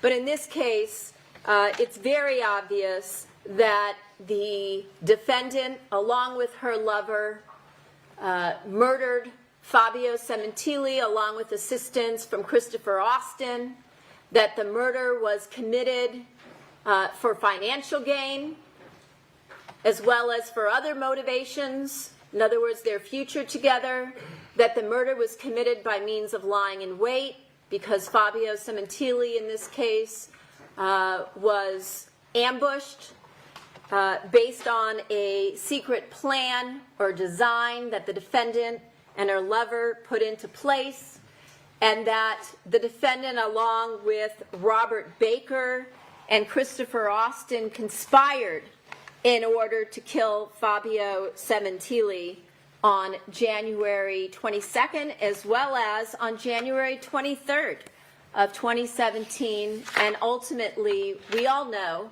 that they were successful because their planning was so meticulous. And so I thank you for the time and attention you have shown, and I hope that your deliberations go smoothly. Thank you. Thank you. Let's take 10 minutes while we allow the defense to set up for their argument. The evidence applies. I'll see you back in about 10 minutes.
And I promise I will not take as long as the prosecution. She took almost 3 days. I'm just going to take 2.5. I hope you're laughing. Because one of my points to you as we begin this journey, and let me first say, the hardest thing as a defense attorney is to listen to the phone going off in the middle of your argument. I'm so sorry. I'm sorry, sir. Sorry. I've always known secretly she doesn't like it. The hardest thing is to sit there for, almost 3 days, more than 3 days of argument, and not be able to jump up and say, wait a minute. That's not right. Wait a minute. She got that wrong. Wait a minute. That wasn't the evidence. A couple of times I objected. The court properly said, if you think she said it wrong, you tell them. You clear it up. That's what you're here for. That's why we have a trial. And I will. I'm going to give you some general thoughts about this case because I've been thinking about it, and I'm the only attorney that's been on this case, except for maybe the prosecutor, for 8 years. And I first want to thank Ms. Burke and Mr. Babich, Mr. Jones, and Ms. Peters, who's not here today. And I'm sure Ms. Silverman feels the same way about Ms. Stagel. There is no way in a case with hundreds of thousands of exhibits, forensic and otherwise, 9 weeks of testimony, 50, 60 witnesses, and I'll get to that because most of those witnesses were here to establish that Monica Sementilli had an affair and to disparage her character, and they did a damn good job, and much of it was earned. But we're not here to decide whether or not Monica Sementilli was a bad wife, an adulteress, and we'll get to all those synonyms that Ms. Silverman put up there for betrayal.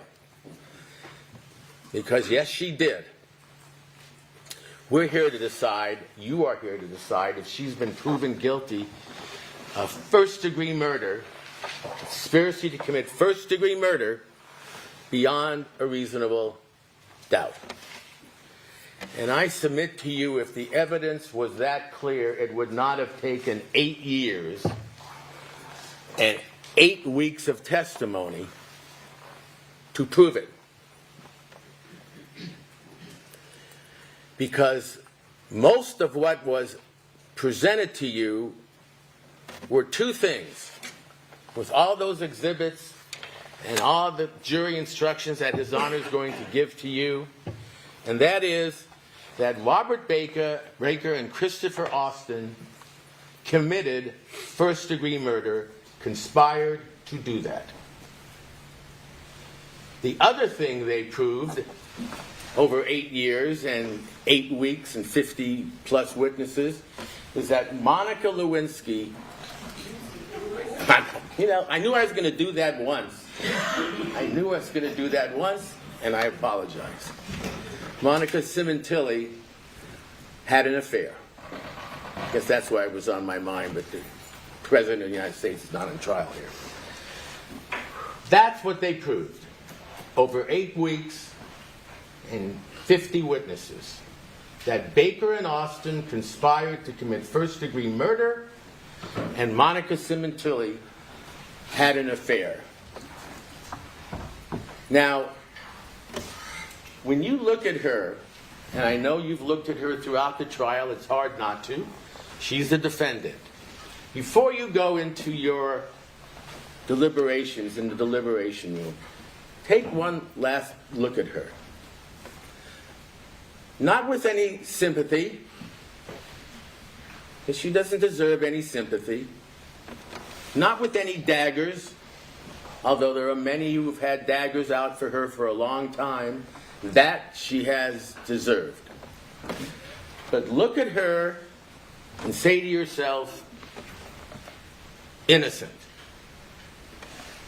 Innocent. Before you go into the jury room. Because what the law requires you to do is exactly that. It's just not me saying that. A defendant in a criminal action is presumed to be innocent until the contrary is proven. In case of a reasonable doubt, whether it's satisfactorily shown, she's entitled to a verdict of not guilty. That places upon the people the burden of proving her guilty beyond a reasonable doubt. Next slide, if you would. And then it defines reasonable doubt, and you'll get this. It is not mere possible doubt, because everything open to human affairs relating to it is open to imaginary or possible doubt. The state of the case after the entire comparison and consideration of all the evidence leaves you in the condition you cannot say you feel an abiding conviction of the truth of the charge. An abiding conviction to the truth of the charge. And what that means, and what His Honor will tell you, is as you are sitting here now, the trial's not over. The trial includes closing argument and a rebuttal argument from the prosecution. The trial is not over until you go back there and start deliberating among the 12 of you. And throughout all of this, she is presumed innocent. And I submit to you what has happened in this case from the moment Robert Baker's DNA was found all over the murder scene to the moment that Monica Sementilli was tied to him by having an affair, was connected to him. It was clear that she was having an affair, a sexual affair, romantic affair, a cheating affair, every word you can think of, and Ms. Silverman put most of them up there. From the very beginning, that's what they knew. Within 2 weeks. 2 weeks of the murder. And what LAPD did, and what the prosecution did, is they assumed, just like Mr. Austin says so many times, well, I assumed she knew. They assumed that the affair was proof of the murder. Not only proof, but that's all they really needed to prove, was that she was having an affair. Something that nobody doubted from the beginning. Nobody who took any look at this case. And it didn't take 51 witnesses to establish that. But I submit to you, if you went back and looked at your notes, about 30 or 40 or 50 of them almost established just that. Why do you think they did not arrest Monica Sementilli once they knew she was having an affair? Now, a more important question, frankly, that I don't have a good answer for, and maybe they do, is why they didn't arrest Robert Baker as soon as they knew he was the likely murderer. All this talk about, my God, she had no concern for the safety of her children. She didn't buy a new DVR. This is after they told her this was a knock-knock burglary. It never really reoccurs when there's a murder involved. Why are they come back to the murder scene? They're going to knock-knock. They're going to knock-knock someone else. Deborah Obad's husband had changed the locks. What about the second murderer? He wasn't even identified, let alone captured. You're telling me that leaving Robert Baker on the street for 4 months was necessary, was smart, was wise, was designed to keep her safe? No. And they certainly didn't need more evidence against Robert Baker. My God, they had his DNA, as I said, everywhere in that house. The murder scene, the Porsche, everywhere. They could have gone out and arrested him the next day and taken him out of the population, sat him down, and interrogated him. Maybe he would have talked, maybe he wouldn't have. Maybe they would have found out right away who Austin was. Maybe he would have made the sweet deal that Mr. Austin made 8 years later. You tell us who your partner was, and we'll take half your life back. We'll give you half your life. You're facing life without parole, you'll be out in 15 years. Well, we'll get to that because he refused any deal. And we know who jumped at the deal. But no, they did not arrest him for one reason. They wanted her. From the very beginning, and I'm not going to say they, because these gentlemen did not get on the case for like 8 years. 10, how many detectives? 12 detectives. Some died, some retired. They all wanted her. Why? The evil woman, the evil housewife, the black widow, I don't know what the stereotype they had. Maybe they just wanted her because they realized if it wasn't for her, Baker would not have been in her life. If it wasn't for her, Fabio Sementilli would be alive today. For that, she is responsible and will live for that for the rest of her life. But adultery is not murder. Bless you. If it was, there'd be a lot more people in death row or on life without parole now than there are.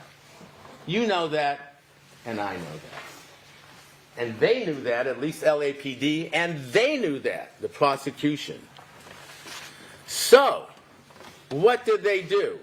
They left the murderer on the street, Baker, and they decided, we're going to find more evidence against her. And how are we going to do that? Every way we can. My God, they must have used half of LAPD and the surveillance squad and narcotics squad, tailing and surveilling and listening and looking at phones and everything. They put more effort into that than in the Kennedy assassination. And what did they prove after 4 months? And we'll go through that. They proved that she was having an affair. Because if you presume she is innocent as the law requires, and you presume, just when you start your deliberations, that everything she did was to protect the affair, not to cover up the murder, you know what? Everything falls into place. She was obsessed with her family not finding out, with anybody not finding out, especially when he was murdered. Not because she was part of the murder, but because she was having an affair. An affair, and then he's murdered. And eventually, when Robert Baker was identified and arrested, for the last 7 years, she's been responsible for having brought him into their life. Because without Monica hooking up, if you will, with Robert Baker, there is no way Fabio Sementilli is dead today.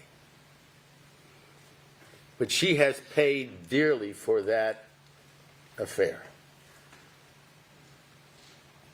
Even if you find her not guilty, she has been in jail for 8 years because of that affair.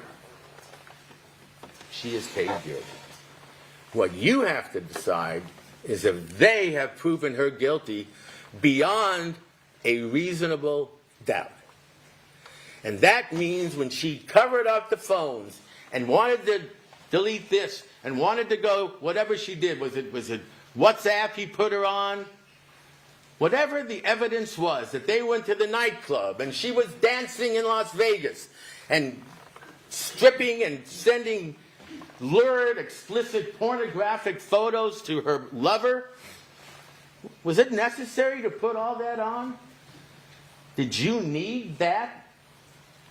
Those photos of her dancing and the descriptions of having oral sex, swinging, whatever, did you need to see all that in front of her sister? Did they have to show those photographs? Whatever you find about the murder charge, one thing is clear. They set out to assassinate her character, and they did a damn good job. And you know what? A lot of it was her fault. Absolutely. You will not hear us come up here and excuse or explain one of the acts she did in having the affair or covering up the affair. What we will address is the evidence they say proves she committed the murder. The murder. Let's move on to the next slide. You heard a lot about circumstantial evidence from the prosecution. That means basically there's direct evidence that Robert Baker committed the crime. Actually, no one saw him do it. That's a lot of circumstantial evidence too. His DNA was there, and he's running up, and then of course he confessed. That's pretty good evidence. But the rest of the evidence is circumstantial. In other words, if she was on the phone, if they put in a new system, if she deleted some messages, if she was seeing him surreptitiously, she was dancing with him, if she covered this up and that up, is that evidence of the murder or the affair? Because if circumstantial evidence as to any particular count permits two reasonable interpretations, one of which points to the defendant's guilt, the other to her innocence, you must adopt that interpretation that points to the defendant's innocence and reject that interpretation that points to her guilt. So on the other hand, and this is fair, if one interpretation is unreasonable and the other is reasonable, you must accept the reasonable and reject the unreasonable. Monica Sementilli, in 8 years, has never confessed to the murder of her husband. You didn't see one bit of evidence where she says, my God, why did we kill him? Well, how could I do this? Either overheard or not overheard. She's the only one. Baker and Austin, my God, have gotten into court and pled guilty to the murder of Fabio Sementilli. Not her. Everything about, and no one saw her kill him, which obviously she did not, as if she needed an alibi, as if she would have found the body, and we'll get to that. This timing is so crucial to you in this case. By itself, it establishes as reasonable doubt the timing of this small window you heard so much about, and I'll get to that. It's all circumstantial evidence. And if you assume, if you presume, like the law requires you, that she is innocent, as she sits here right now, and you presume that throughout your deliberations, and you presume she was having an affair, everything she did is consistent with the affair. And if there are two reasons, now it could be consistent with the murder also. If you destroy messages, or if you're at the house, or if you lie about something that police talk to you, or you hassle them about insurance, and I'll get to that. Yeah, that could be evidence that points to guilt. It also could point to evidence that points to innocence. Yes, she wants the insurance. She got 2 kids. She knows she did nothing wrong. Why are they holding it up? And I want you to listen. And we may play some of those because I'm not going to be here 3 days, but I'll be here a few hours. All this so-called haranguing of Parshall, who unfortunately is not here, and that died, totally unrelated to this. But all we have are the phone messages recorded, if you remember. There are about 5 or 6 they were played to you. Play a couple. They're very short. Interestingly, one was a message from Monica that we believed had nothing to do with the affair, and that one can't be found. It's gone. All right? Can't be found. But there are plenty. And you have been led to believe that every time she called up LAPD, whether it was Parshall, and they said Parshall had the best relationship with her, or anyone else, that she was just fixated on insurance. That's all she was thinking about, caring about. You listen to those and presume she's innocent, remember, as you are required to do. Wouldn't you be calling up knowing that what they were waiting for is to clear her? Well, why haven't you cleared me? That's what an innocent person would do. It's been 4, 5, 6 months. You had blood all over the car. Why haven't you cleared me? What about my children? Have you cleared them? My God, have you cleared Jessica and Isabella? Are they really co-conspirators? For a while I thought they were going to call them that because they had the nerve to stand by their mother. Well, they know their mother a lot better than the prosecution knows their mother. And they love their father. And when they said, we stand by our mother, we just don't believe she could have done this, they meant it. And you know what? It cost them dearly as well. It cost them the relationship with all of the relatives of Fabio. Every one of them deserted her. More than deserted her, and excuse my language, one of them called her a bitch and a cunt. Those are horrible words. And the only reason I repeat them is because they are, and they were said, admittedly, by Morella to one of the girls. This is how they treated them. But it wasn't how they treated them before the arrest, was it? Before the arrest, when they presumed Monica had nothing to do with it, as you are legally bound to presume, what was the relationship between the family?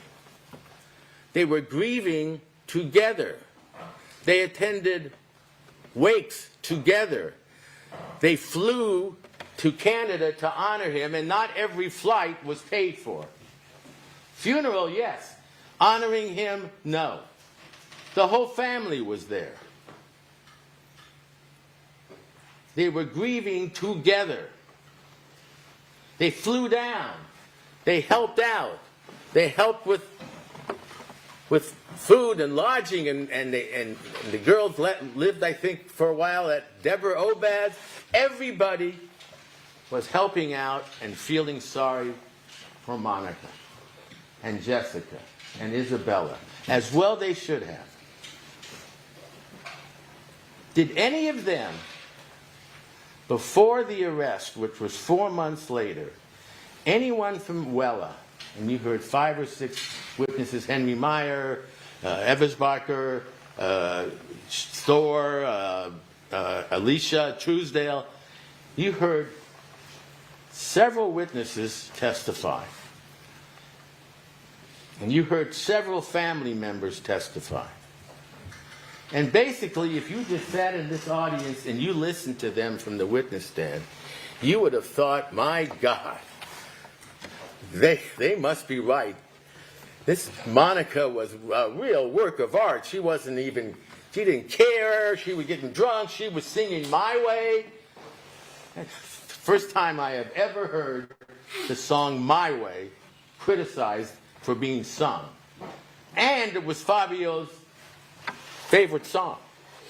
But that was no good. The way she dressed was no good. The way she acted was no good. The way she hounded Mr. Mayor was no good. The way she hounded Truesdale was no good. Where's the insurance? What are you doing? Did any of them go to the police or anyone else, the head of the company, and say, you know what? Fabio was just murdered, and you ought to see how Monica is behaving. She is hounding us about insurance. She can't believe she hasn't been paid. She wants to know how much money's coming in. She wants to know about his options. She wants to know how long you're going to pay him. She wants to know all these things. Maybe she's involved. Maybe you ought to look at her. Why is she so obsessed with all that? Did any of them go to the police and say that? Because none of them were interviewed for those 4 months between the murder and the arrest were they? You look it up. Then, what happens? Then the police tell Jessica, having the nerve to first sit her down and start questioning her again. By the way, do you remember when your mom did this? You know, and we're getting close. Don't worry. We'll be there. We'll be there. Total lies. They lied to them for 4 months. Talk about a ruse. This is more than a ruse, out and out lies. Even to Jessica. And you know what happens at the end of their interview in June? Oh, by the way, Jessica, we just arrested her for murder. You better go tell your sister and your family. That's how they were informed. Now, not only did Parshall or Gable, I forget who it was, announce that they were going to be, they had been arrested. In fact, that day, they don't can announce it before they're arrested, and we'll get to the arrest. So they are arrested, and the family is informed, of course, Fabio's family and Monica's family. And what do they say? Do they say what was up there? Well, she's been charged with first-degree murder, conspiracy, intent to commit murder. Now, of course, she'll have a right to a trial, and we'll put on evidence, and then the jury will decide. No. You know what they said? We just arrested your mother. She killed Fabio. She killed him with Baker. We're sure of that. We know it. There's no doubt. Well, they might have just had been judged executioner and sentenced her right then and there. Have the trial there. There's no doubt. That's what was presented to the public and the family. Now, how would you react? Number one, if it was your family, his sister, his brother, children, whatever. How would Fabio's family react when the police told them, we've caught her lover, they killed him, and there's no doubt. His DNA is all over the place. They didn't spell out what they had on her other than they were having an affair. But they were more than happy to play judge, jury, and executioner, as I said. That is not their job. Their job is not to convict. Their job is to arrest. And they don't need proof beyond a reasonable doubt to arrest. Prosecution's a different story. But prosecution didn't get this case tried for a lot of reasons. Not all their fault, but I'll get to that. For 8 years. So for 8 years, if you've read anything in the paper or watched Dateline or 2020 or any of those shows like Mr. Austin did and his family, and I'll get to it. I'm going to object. Since that's not evidence. Again, that's overruled for the reasons I've been stating earlier.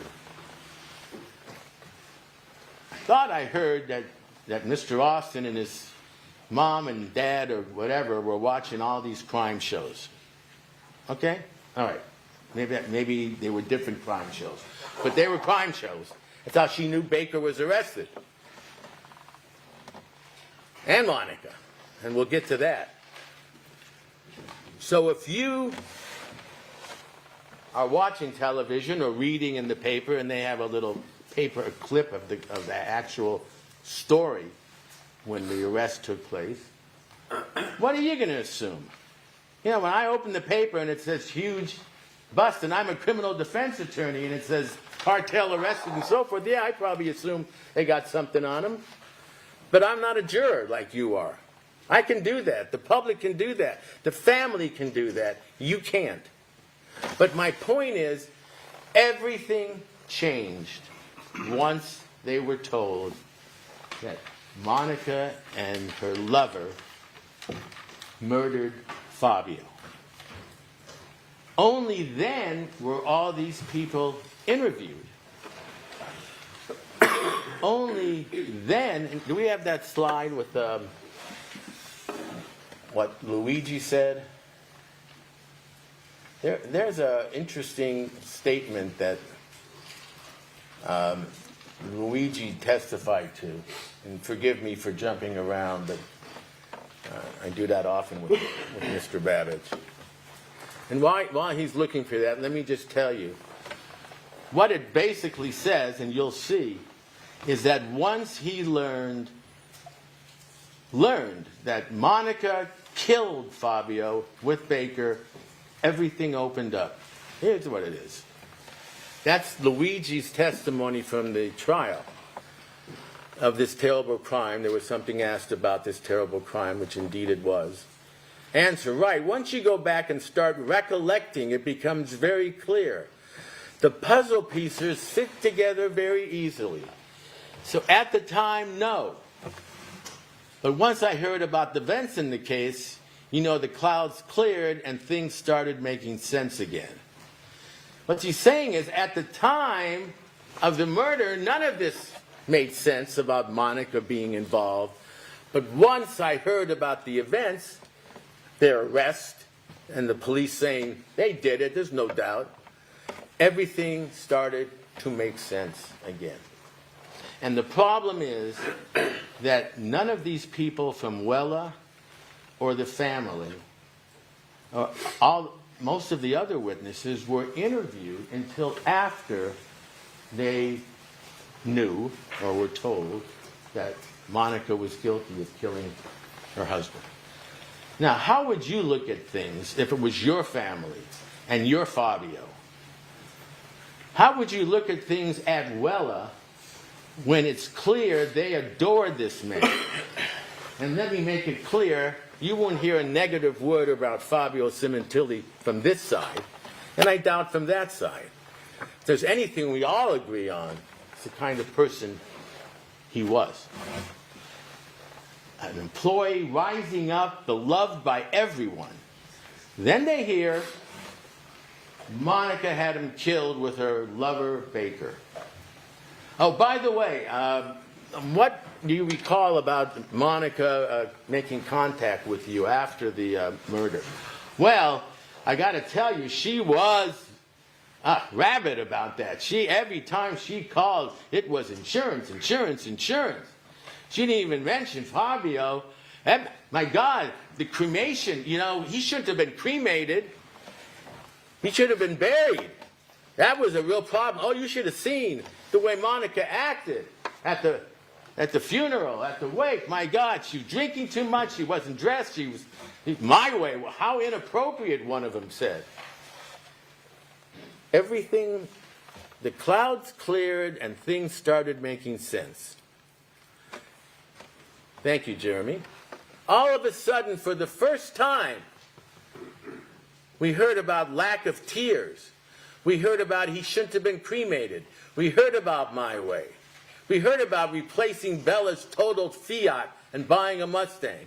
We heard about the focus on life insurance.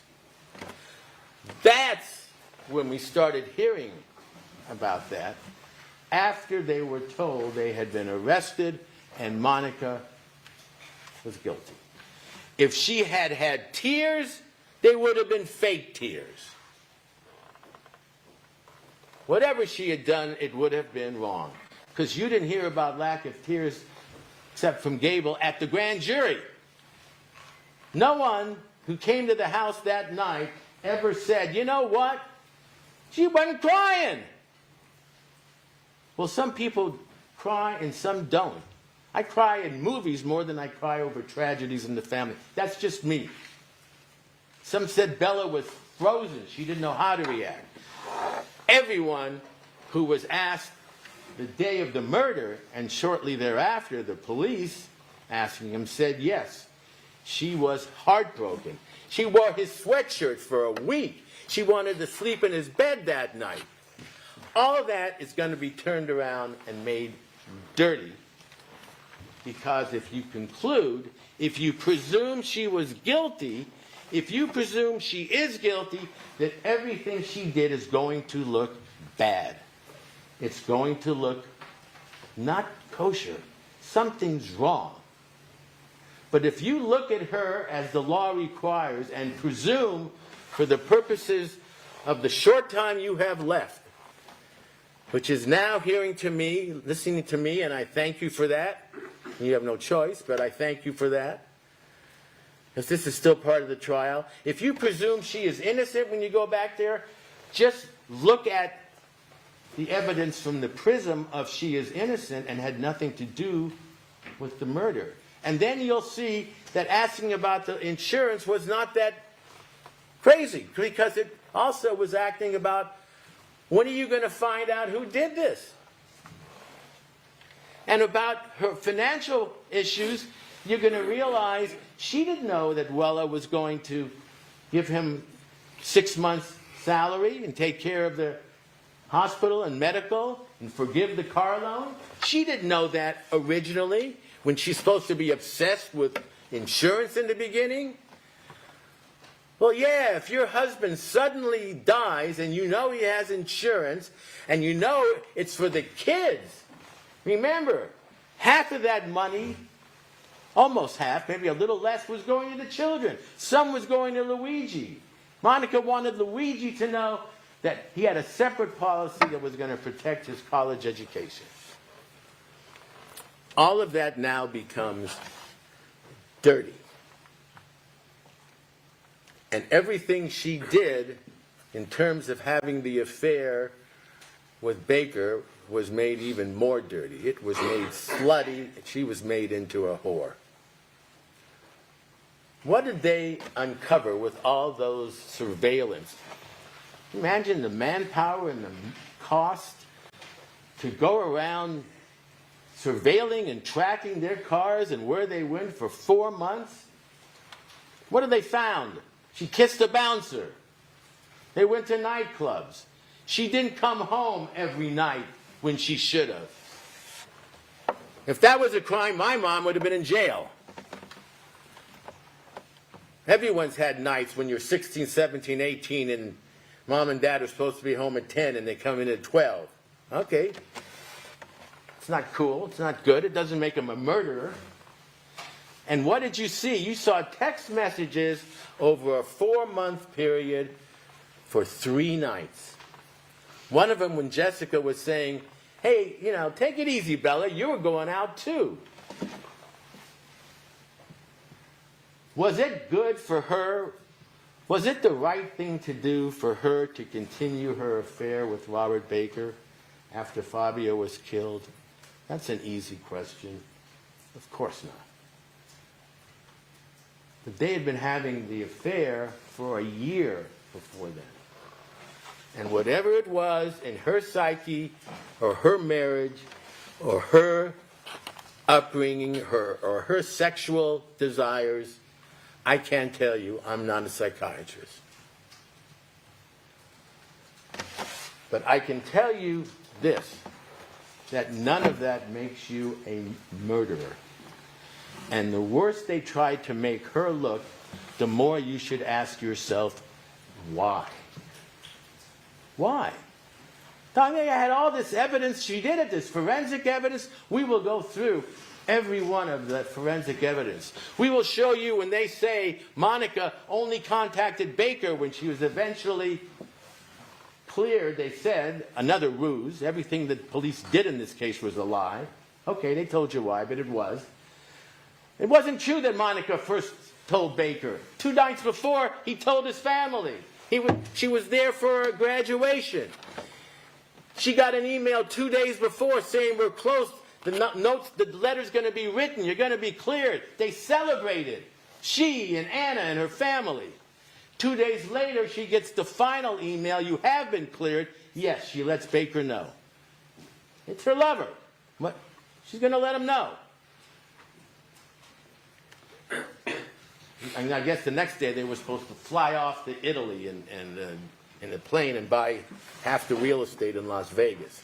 Do you really think that Monica's family was ever going to accept Robert Baker as her new partner? There's a big reason why she wasn't going to divorce him. It had nothing to do with religion. My God, she got married because of a divorce that Fabio had when they were having an affair. She wasn't going to divorce him, and she certainly wasn't, after the murder, going to say, oh, I just want you to know, I miss my husband, but hey, it's okay, boy, I got a real winner for you now. He's a child molester and a porn star. That was never going to happen. She was never going to divorce him. She had everything she wanted, moral or not. She had a loving husband, making a good living, living the good life, 2 beautiful kids, and whatever Mr. Baker offered, in bed or otherwise, she had that too. Why kill him? Why kill him? Not even to mention having the ability to plan a plot to kill your husband. I mean, that takes a pretty devious mind. Did she have a criminal record? Was there anything in her background that would make you believe that she'd run off with this porn star and kill her husband to be with him? No chance. Ah, but where does that leave him? Where does that leave the wonderful Mr. Baker? If she goes back to her family and her husband or finds somebody new, he's gone. He was broke at the time. You check the records. He didn't have $1 to his name. You can bet he wanted money because he thought she had it. But it wasn't her wanting the money. He did. She had plenty. And if she divorced him, and we'll put that death versus divorce chart up there. And by the way, the death versus divorce was not introduced by us. Oh, you had Mr. Malatesta, and he was up there telling you how he represented Britney Spears and this one and that one. You know what? That's Mr. Malatesta. He's a show-off. Does it make him a bad lawyer? Does it make him wrong about alimony? Who was right about alimony? Miss Eversbacher put up, here's what you get for death, and here's what she got from divorce, much more from death. And you know what? There was nothing in the categories for alimony. Now, she said, well, it's speculative. And okay, so put up there, speculative. Oh, it could have been 5 years or 10 years. So put up there, 5 years, $20,000 a year, whatever, you get $100,000, $50,000 a year. What? He was making a lot of money. They were married for 20 years. This is a no-fault state, which means you could have 20 affairs, and if you get divorced and you were married in California, you get community property. I don't care what kind of cheater you were or adulterer you were.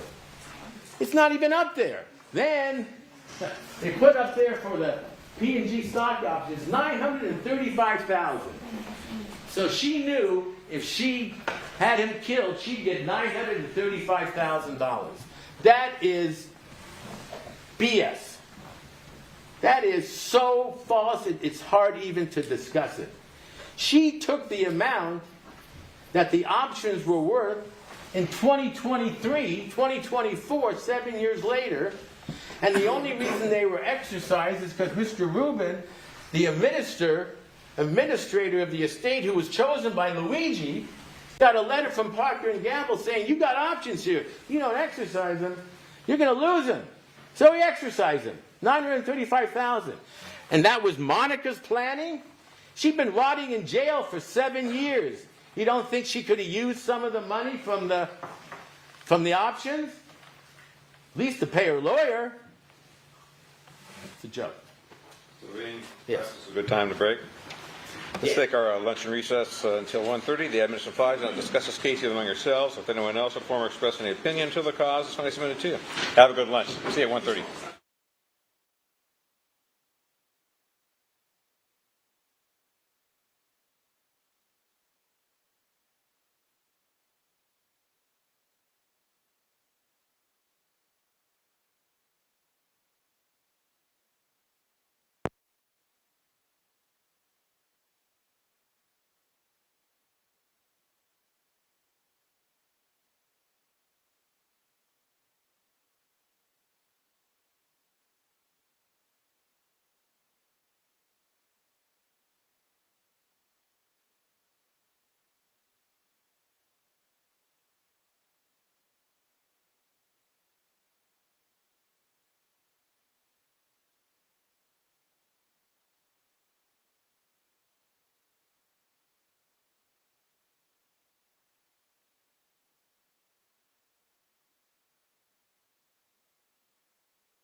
The defendant's present, all counsel present, jury, and Alderson present. Good afternoon. Mr. Levine, you may continue. Thank you very much, Your Honor. Hope you all had a good lunch. Had a lot of lunches in the last 9 weeks. All right. Let's get back to the issue of what the prosecution has to prove. As I pointed out to you, what they did prove over and over again is that Monica Sementilli had an affair with Robert Baker. So that we know. That's a given. The question is, what do they have to prove? Now, the charge is conspiracy to commit murder and first-degree murder. So let's look at the elements. Ms. Silverman went through these in great detail, and I'll tell you why I'm going through them in a second. Each of the persons entered into the agreement to kill a human being, in this case, Fabio Sementilli. Each of the persons specifically intended to enter into the agreement with one or more other persons for that purpose. In this case, we know Robert Baker and Christopher Austin entered into that agreement. Each of the persons to the agreement harbored express malice aforethought, namely specific intent to kill another human being, and an overt act was committed in this state by one or more of the persons who agreed and intended to commit murder. So before I get to what must be proved in this case involving Monica, let's stick on that for a second. Because the prosecution took a great deal of time in establishing that Robert Baker and Christopher Austin are guilty of a conspiracy to commit murder. Remember, these are the elements. This is what malice aforethought is. You had to intend to do it. Look, they both pled guilty. That's number one. They both went there with knives and brutally stabbed him in the heart and the leg and the chest and the neck. There's no question of that. That's a given. And it shouldn't have taken a long time or any time to establish that. What I'm trying to point out is that you are here for a specific purpose, and that is to decide what must be proved in this case, and the only defendant left, now they're talking about, well, they're going to continue to investigate, and that's fine. That's fine. 8 years not enough, that's fine. But they've got the two guys who brutally killed him, and they want a third. And the question is, was there even a third member of this conspiracy? And had they proven that Monica Sementilli was the third person, was a third person? You don't need three, you just need two. This is what, go back a second, Jeremy, this is what they must prove. One, Monica Sementilli entered into an agreement to kill her husband. She specifically intended to enter into the agreement. She had the specific intent to kill her husband. An overt act was committed by one of the conspirators. Okay. All of that depends on Christopher Austin. Period. We have just discussed, and you will discuss, I assume, in the jury room, whether or not just establishing that Monica Sementilli had an affair, as explicit as it was, as terrible as it was, as betrayal as it was, all the adjectives you can use, she is guilty of that. The question is, was there a conspiracy to commit murder to kill her husband? We know Austin, we know Baker did that. Monica was not part of that, nor have they proven she is part of that. And I'll tell you why.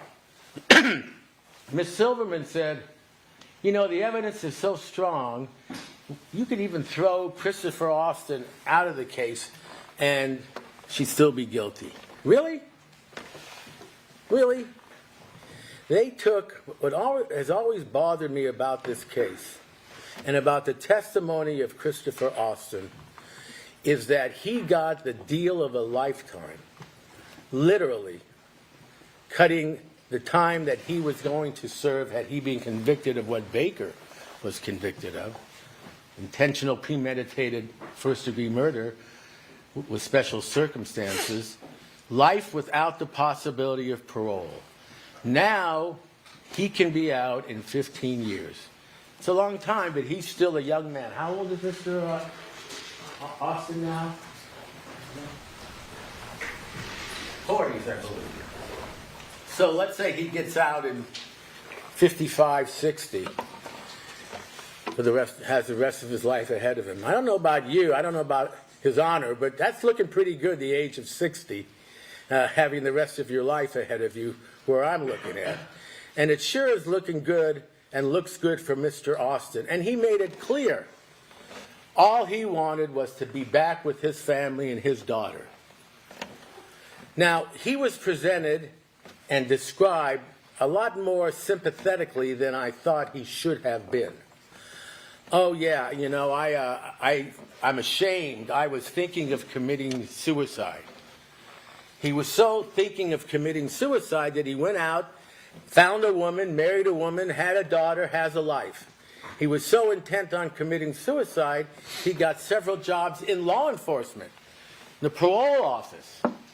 So he knows what the law is and what it isn't, what deals are, what deals aren't.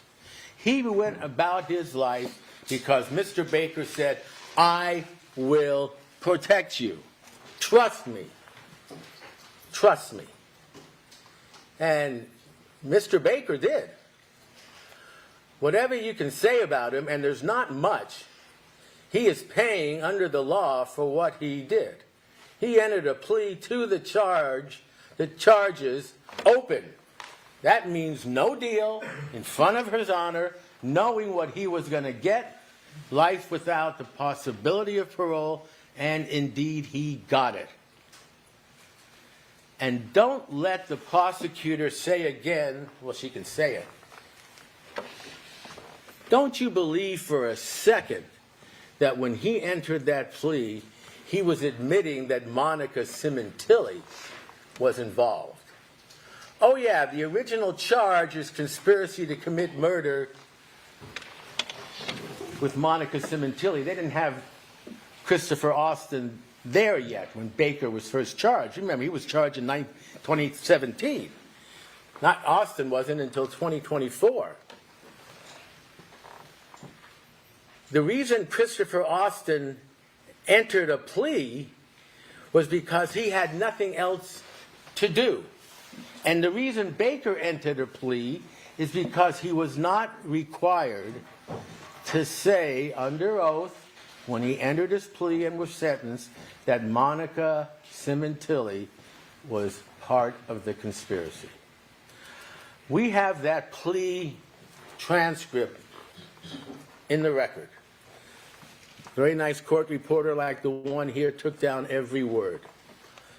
Mr.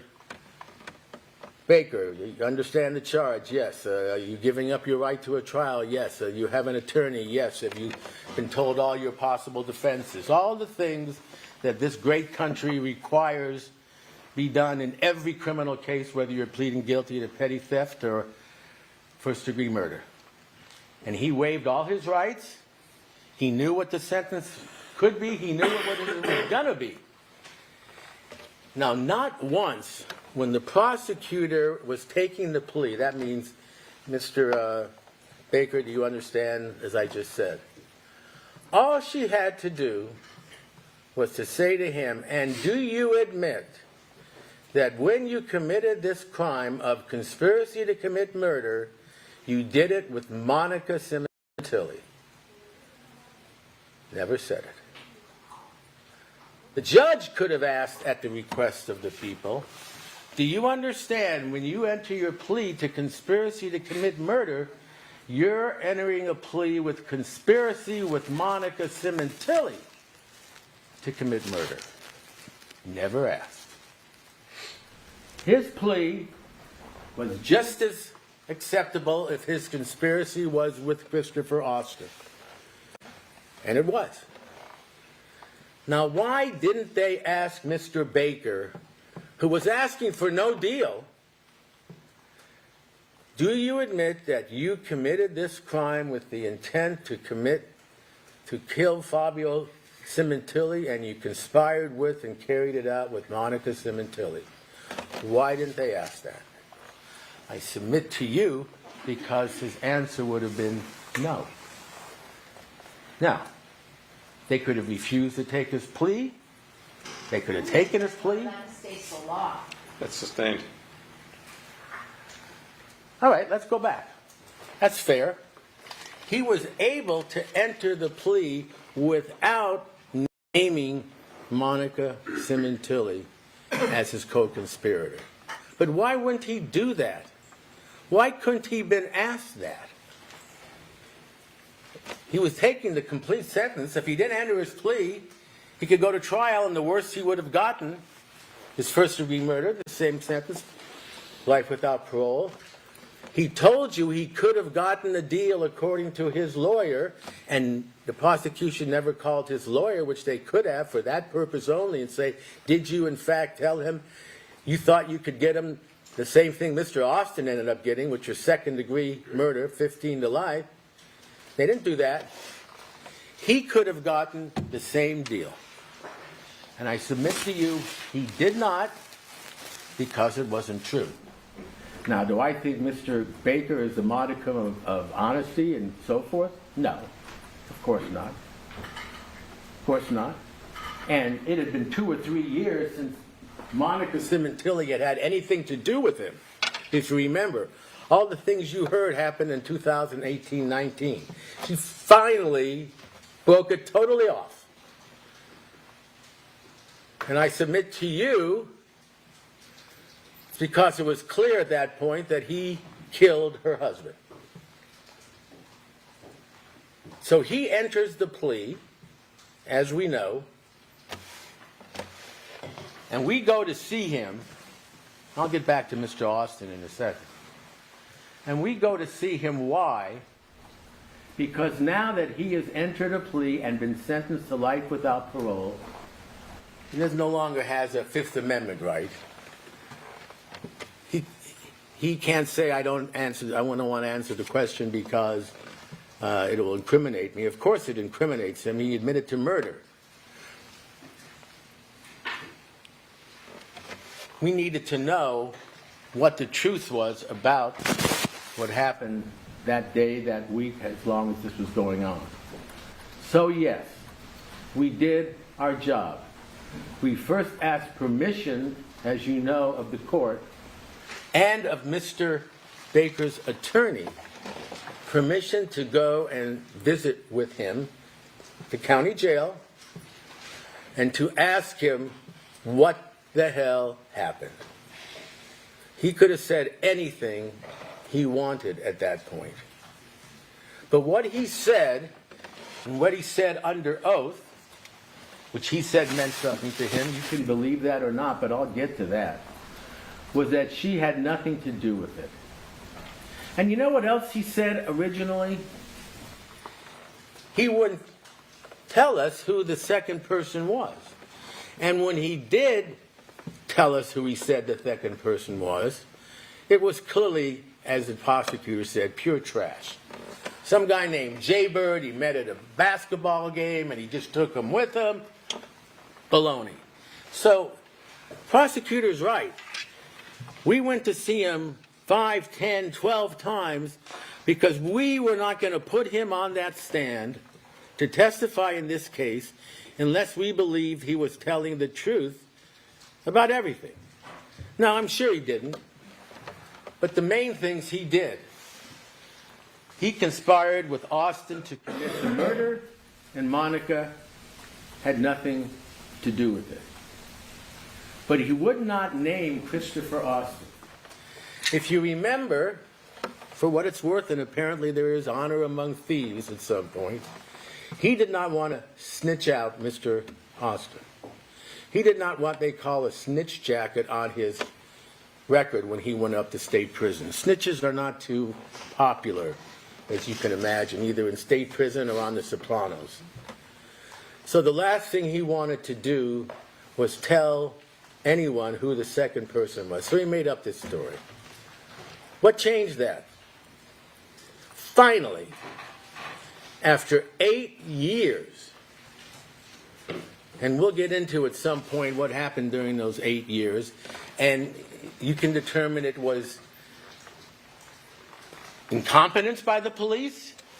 You can determine that they didn't put it as a number one priority, or you can believe them that they were looking for him for 8 years and well, they'll continue to look. It really doesn't matter. I mean, it kind of matters, and I think you have every right to question their conduct for those 8 years. Hell, they could have arrested Baker in February of 2017 and asked him who was involved and offered him a deal to name who his co-conspirator was, Austin. Maybe he would have done it, maybe he would not. They left Austin on the street for 8 years. They left Baker on the street for 4 years and had the nerve to claim that Monica put her children in danger by not getting a new DVR.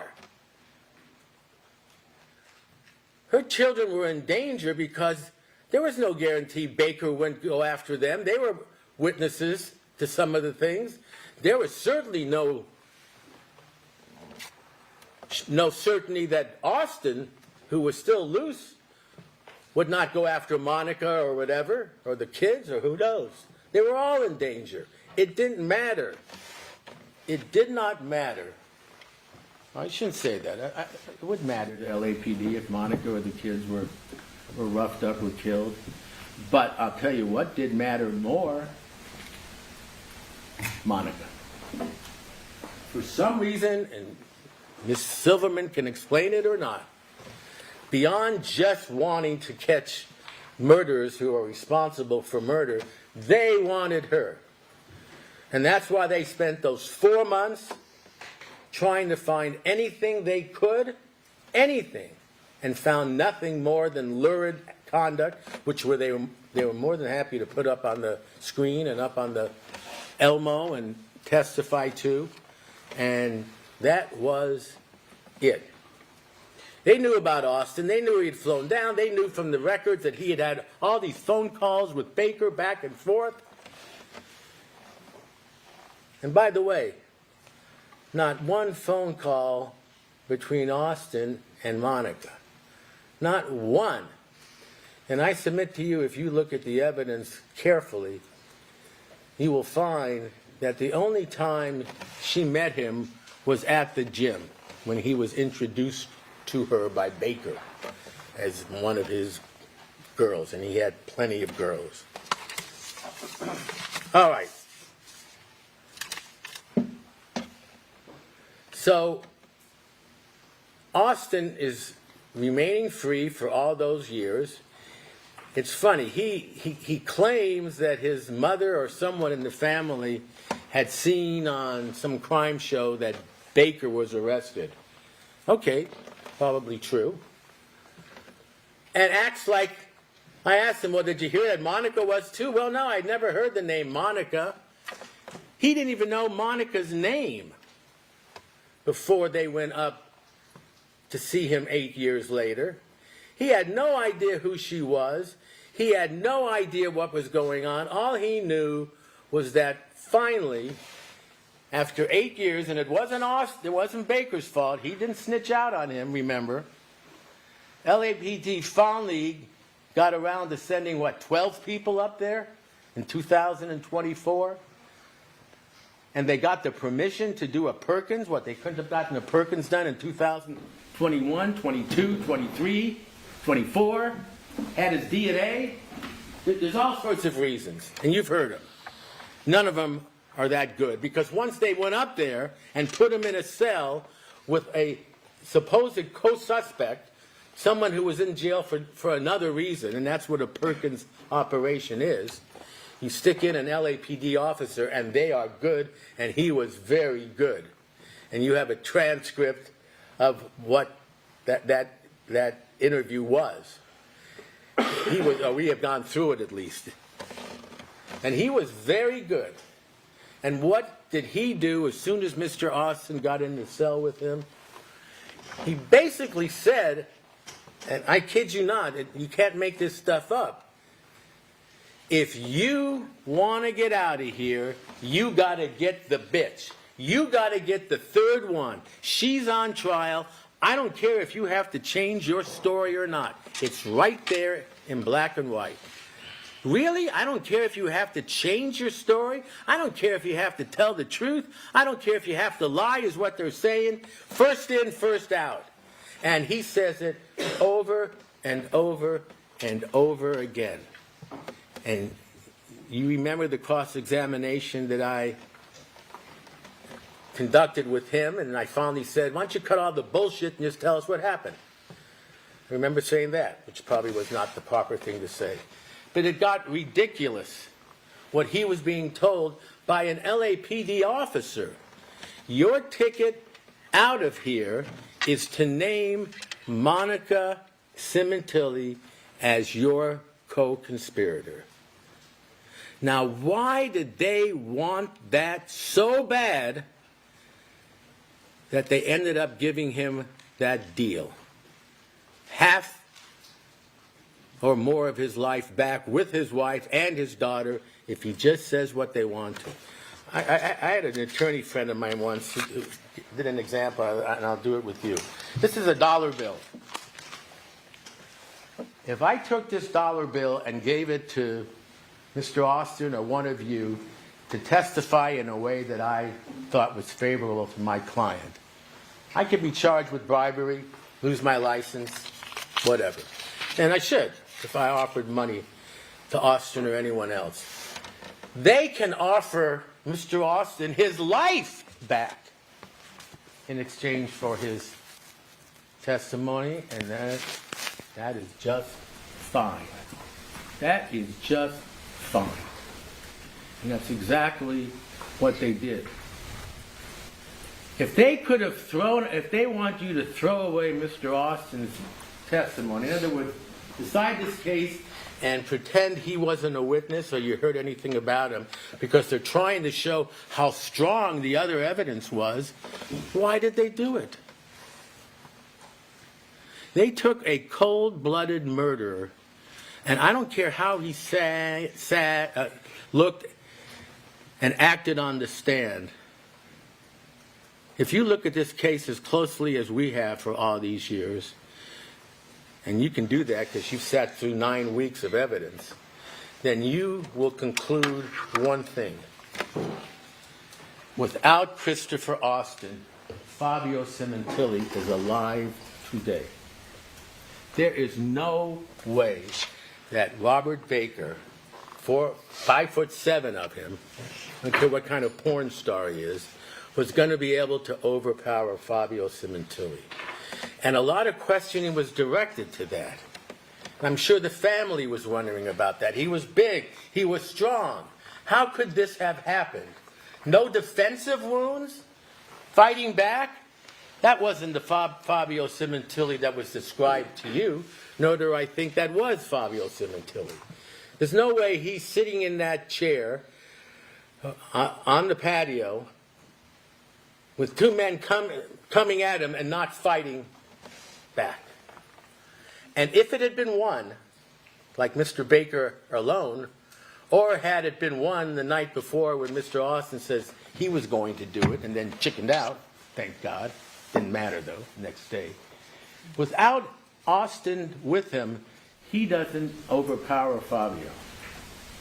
And what the evidence finally showed is that one of them, I think it changed each time, but what was consistent is one of them held him down, covered his mouth, and the other stabbed him in the neck, carotid artery, in the heart, in the leg, wherever. And he bled out so quickly he could not fight back. That does not happen without Mr. Austin. And yet he's sitting in some prison now thinking, wow, they gave me second-degree murder for that, and all I had to do was say she was involved. You should take his testimony and throw it out, like they said.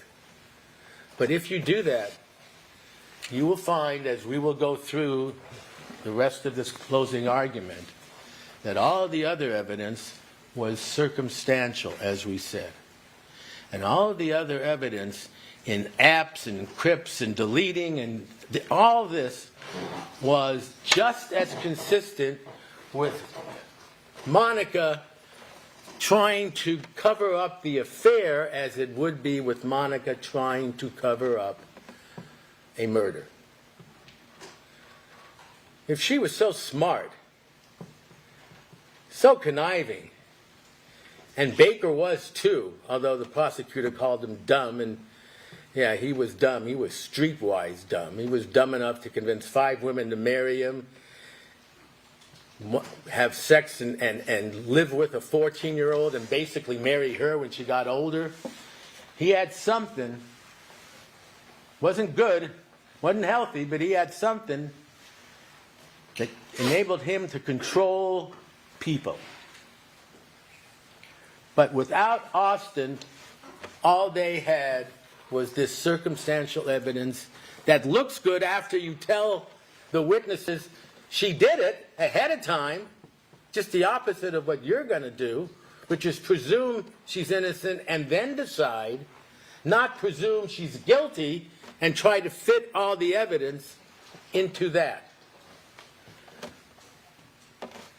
So they spent the next 4 months, as you know, doing that. And what in the final analysis did Mr. Austin have to say up there? I once knew a detective in LAPD. I was meeting with him at his office. He had a sign above his desk behind him, and it said, "No man has a good enough memory to be a successful liar." And he believed it. And he was right. And what he meant was, if there's a murder that took place last Thanksgiving or 2 Thanksgivings ago and you were a suspect, and they talked to you on the date of the murder because you had it in for the guy maybe, or you had a motive, you had an argument the day before, and they said, "Where were you the night of the murder?" And he says, "Oh, I was at the movies watching Oppenheimer." Okay. You check it out, and Oppenheimer was playing, and they can't disprove that. Then 2 years later, the murder is still being investigated because they haven't found it. And for some reason, they go back to him and they say, "Where were you? Remind us." And he says, "Oh, yeah, I was watching the Bluterist, or the whatever, Brutalist. Movies have changed." And the guy says, "Well, wait a minute. The last time you said you were watching Oppenheimer." "Oh, yeah. It was." And the problem was, had he really been watching Oppenheimer, he could have thought, if his memory is better than mine is now, but let's assume he was like in his 30s, he could have just thought back and remembered, "Yeah, I saw it, Oppenheimer. It was about the atom bomb. They were in Los Alamos. It was a great movie." But if he made it up as an alibi that wasn't true, and now he's got to remember it a year later, it's not that easy. It's not that easy. All Mr. Austin had to do, and I urge you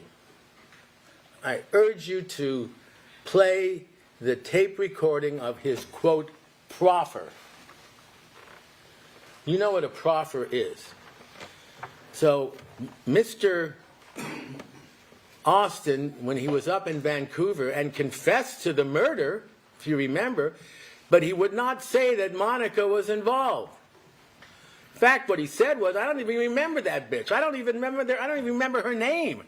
I don't even remember his name."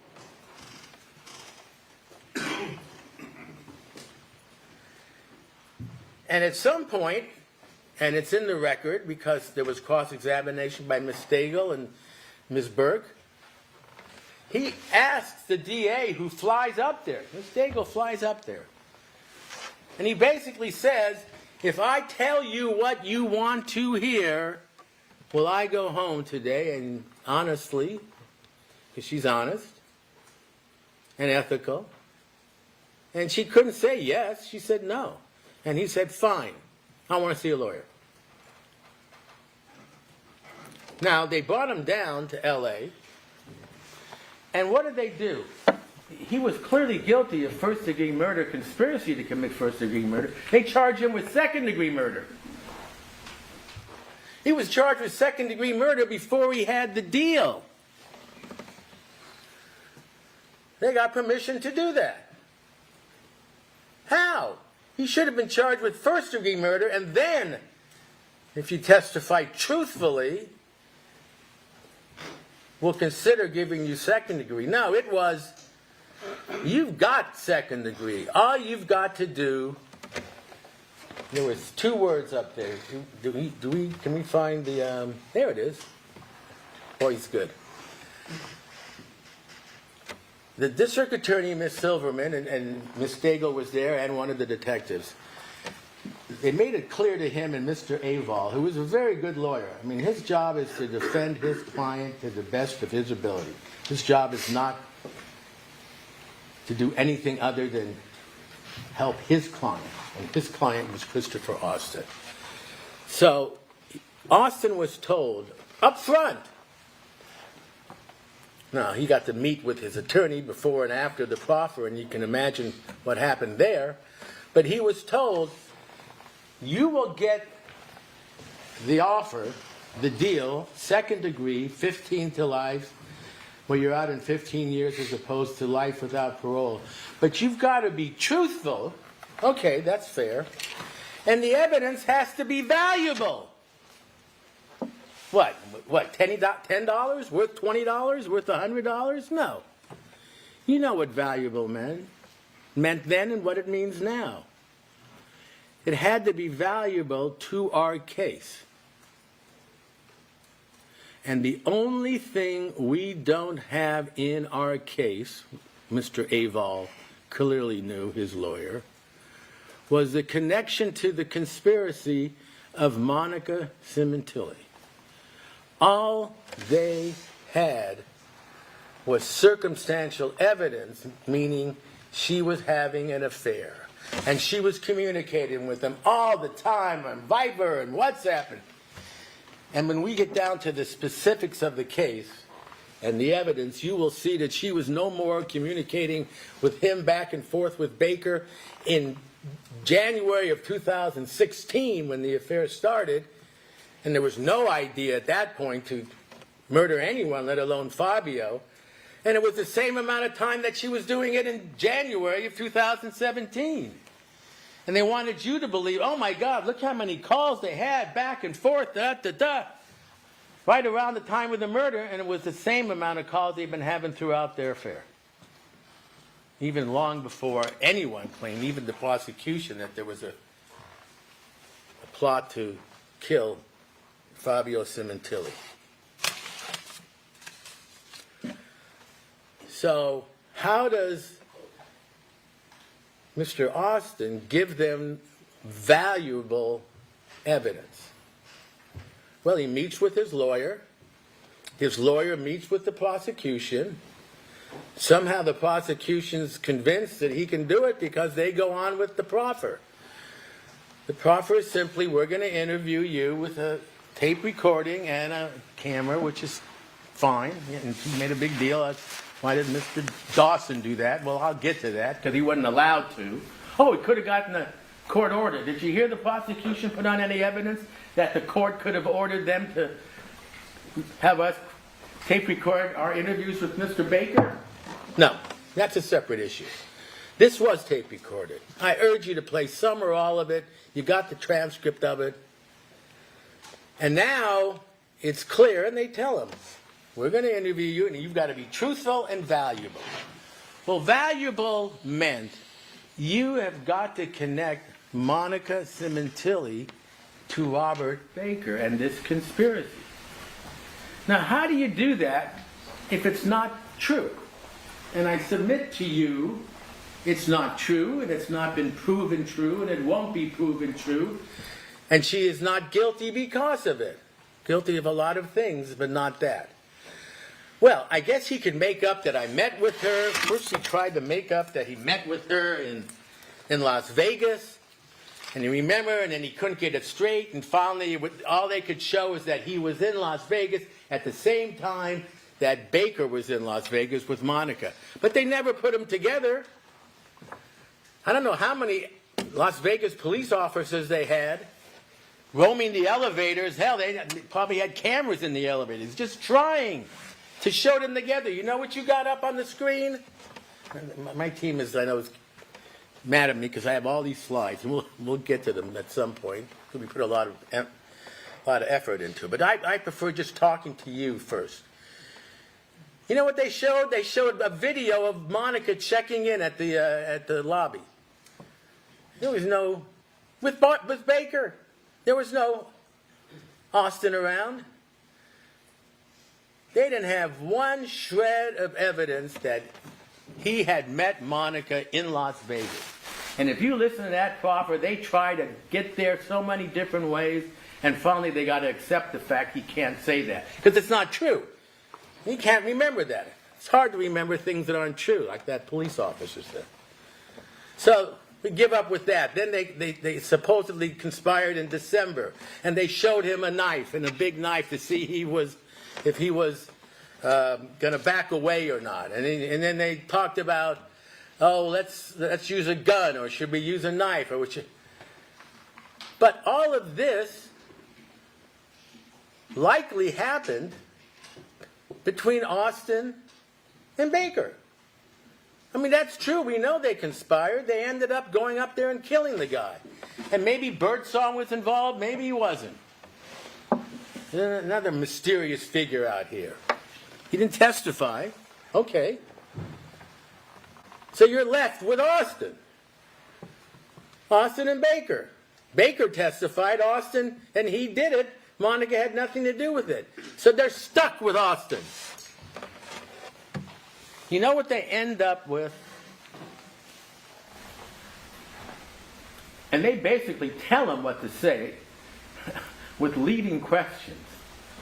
And I'll get to that. They end up with Austin claiming that he was on three-way calls with Baker and Birdsong when they were planning to kill Fabio.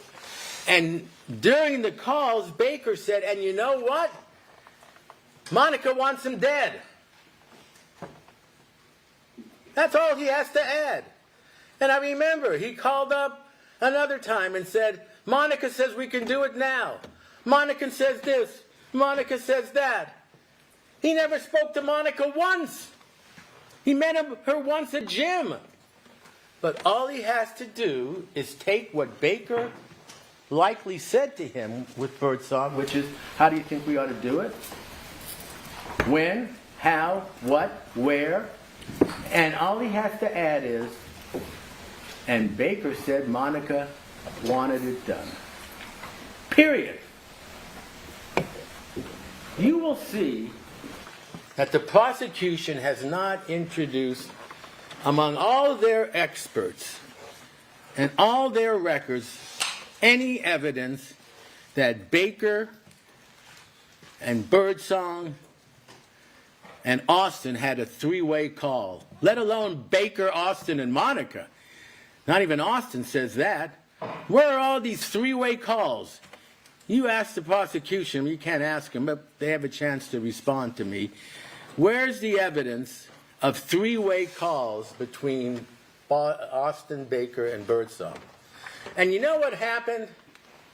If you look at the transcript, if you play the tape back of the proffer, at one point Mr. Austin is asked by Miss Silverman, so did you have any three-way calls about the murder? Not even involving Monica, just three-way calls about the murder. Yeah, I think maybe one. Could it have been two? It could have, yeah. Is it possible it was three? I don't know about three. All right, so there was more three calls, and then going right on like that's what he said. So, and so the truth is you had more than three calls, you had more than three-way calls, and the transcript is yes. And you met him in Las Vegas, and you did X, Y, and Z? Yes. Now, if you play that tape back, you learn something. I don't know, you didn't come here to learn law. You're going to learn a lot of law from the judge's instructions. But I hope you learn what a leading question is, because there were a lot of objections, and the court ruled on them. Leading question is, if I turn to Mr. Jones and say, what's your name?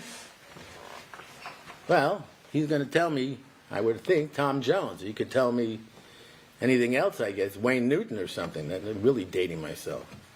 But what if I say to him, is your name Tom Jones?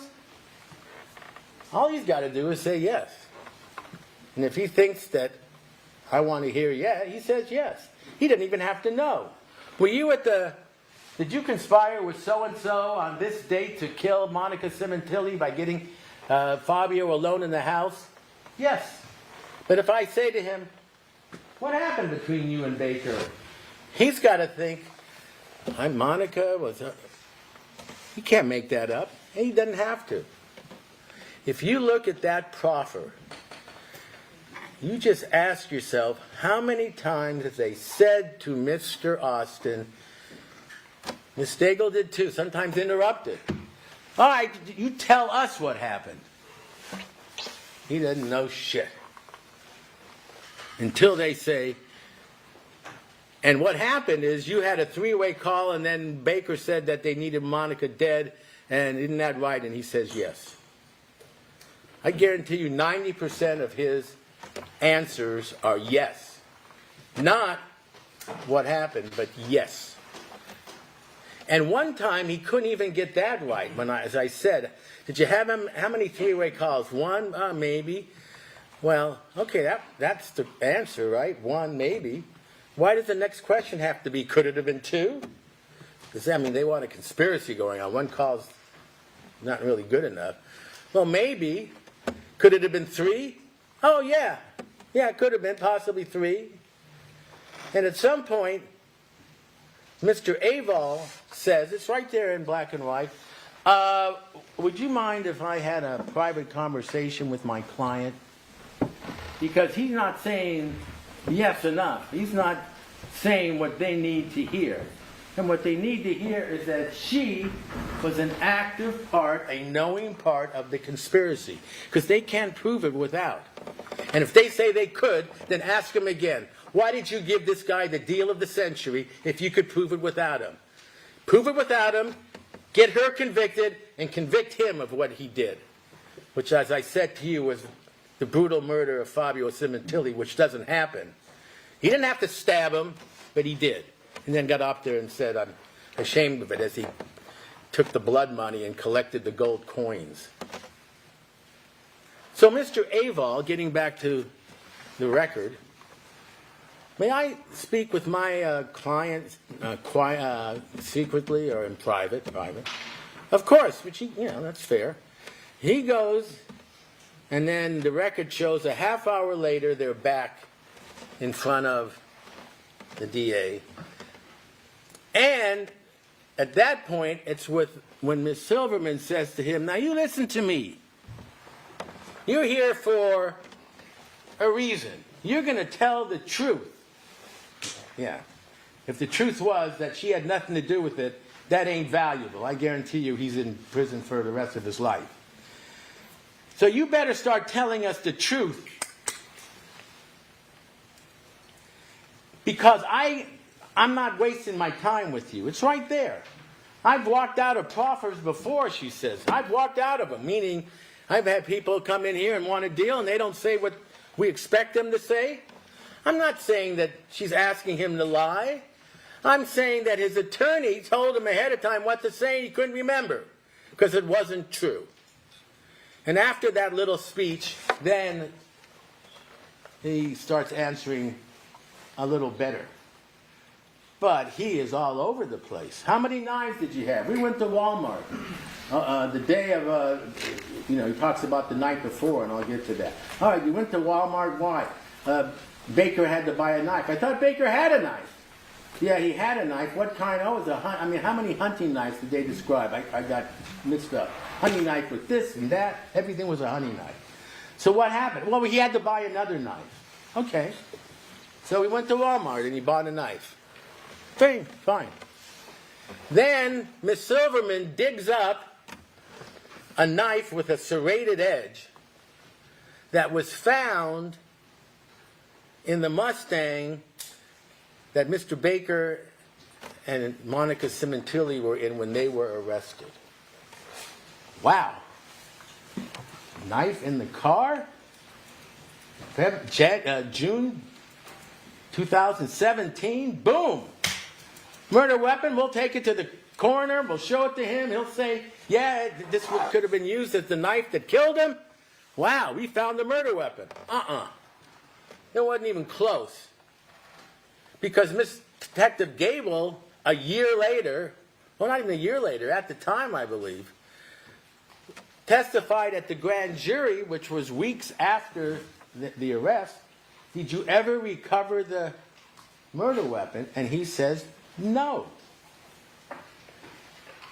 Okay, from that point on, for the next 6 years, the agreement was, the truth was, the conclusion was of LAPD that they never recovered the murder weapon. Why? Because it was thrown away and buried by Mr. Austin. Oh, they went out to look for it 8 years later. And Baker said he threw the weapon away. I'll say, okay, they got a knife that was in the car, has nothing to do with the murder. But during the proffer, Ms. Silverman gets the idea, let me show him the knife.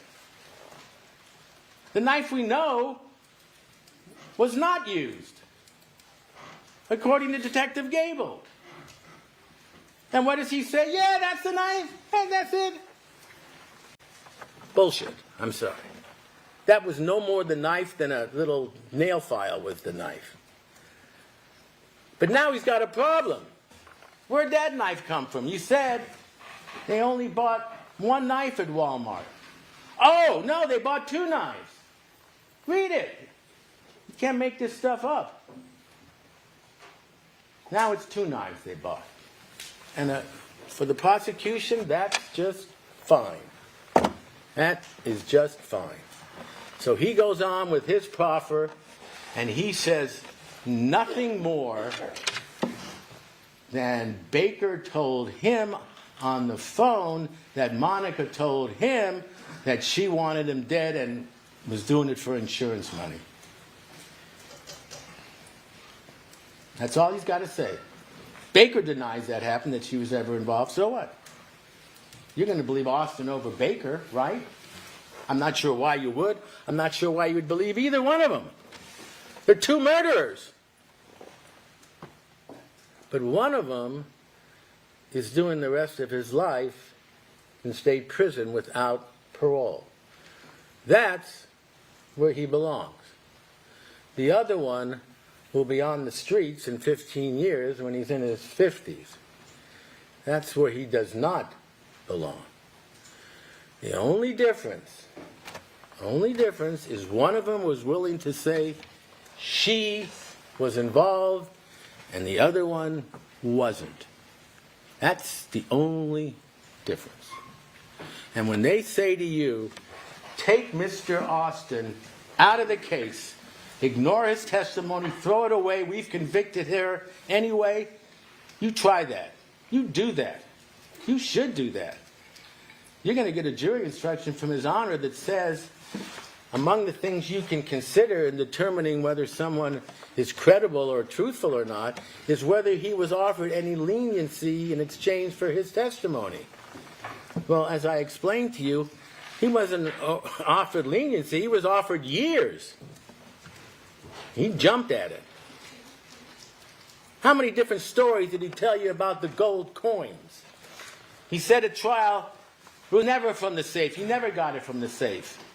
I got it at the airport, he gave it to me. How many? Well, there was 3, or there was 6, or there was 8. Then he later says, well, I think it was from the safe. Why? Because Baker told me that Monica used to collect them. Monica used to collect them? I thought it was Fabio who collected them. Then there's another story. Baker told me to say I got it from the safe. 4 or 5 different versions of the gold coins. Why? Because he had nothing to do with the gold coins except at the airport. He was given gold coins by Mr. Baker. 6 or 8, whatever, gold coins to kill somebody you never met or never knew. Why? Did you ever get a reason why? Other than, I trusted him? What does that mean? He trusted him not to squeal or snitch on him and to protect him. And you know what? He did. He protected Mr. Austin for 8 years. He entered a plea of guilty, no deal, and didn't mention Mr. Austin at all, because he said he would protect him. You know when Baker first mentioned Mr. Austin? The first time is after he confessed. Remember, they went up to Vancouver. They put him in the cell with the Perkins guy. The Perkins guy basically told him, "You got no choice. You gotta get that bitch, and who killed the motherfucker." I mean, sorry to use that language. They didn't even know Fabio's name, so they called him motherfucker. Great. And he confessed, right up there. Look at the testimony. Look at the transcript. But the one thing he wouldn't do up there is to say that she was part of it. That had to wait till he came to L.A. and got the deal that we just talked about. So that's the only time that Austin mentions that the first time that he confesses 8 years later to being part of the murder of Fabio Sementilli. So we go back, Mr. Dawson and I go back to Mr. Baker. Why not? We know now that Austin was the second killer. So we ask him, and we tell him Austin pled guilty. You don't have to be a snitch anymore. He pled guilty. He's going to go to prison. Tell us what happened. And that's when he says Austin was involved. Now, as I said, as a result of all of that, Austin got 15 to life and Baker got life without parole. Maybe it's not worth much, but it's worth something. It's worth something. So when Baker says she knew nothing about it, at least consider it. He had total control over that woman. We talked about death, divorce a little while ago, and I said she wasn't going to divorce Fabio. It wasn't a religious reasons.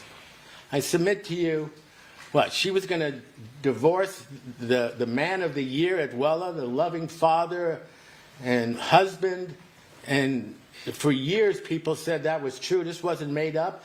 And she's going to say, "I'm divorcing him. Oh, I'd like you to meet my new husband, Robert Baker. He's a great guy. Molested a girl at 14. He has 5 women. He's a porn actor, but you'll love him. You'll love him. He's great." That was never going to happen. You know when Baker realized it was never going to happen?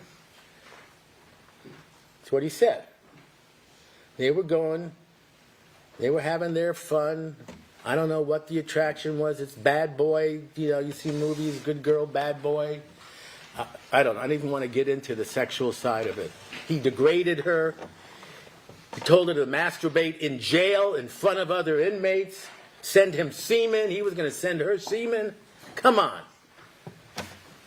Why did she do that? Why?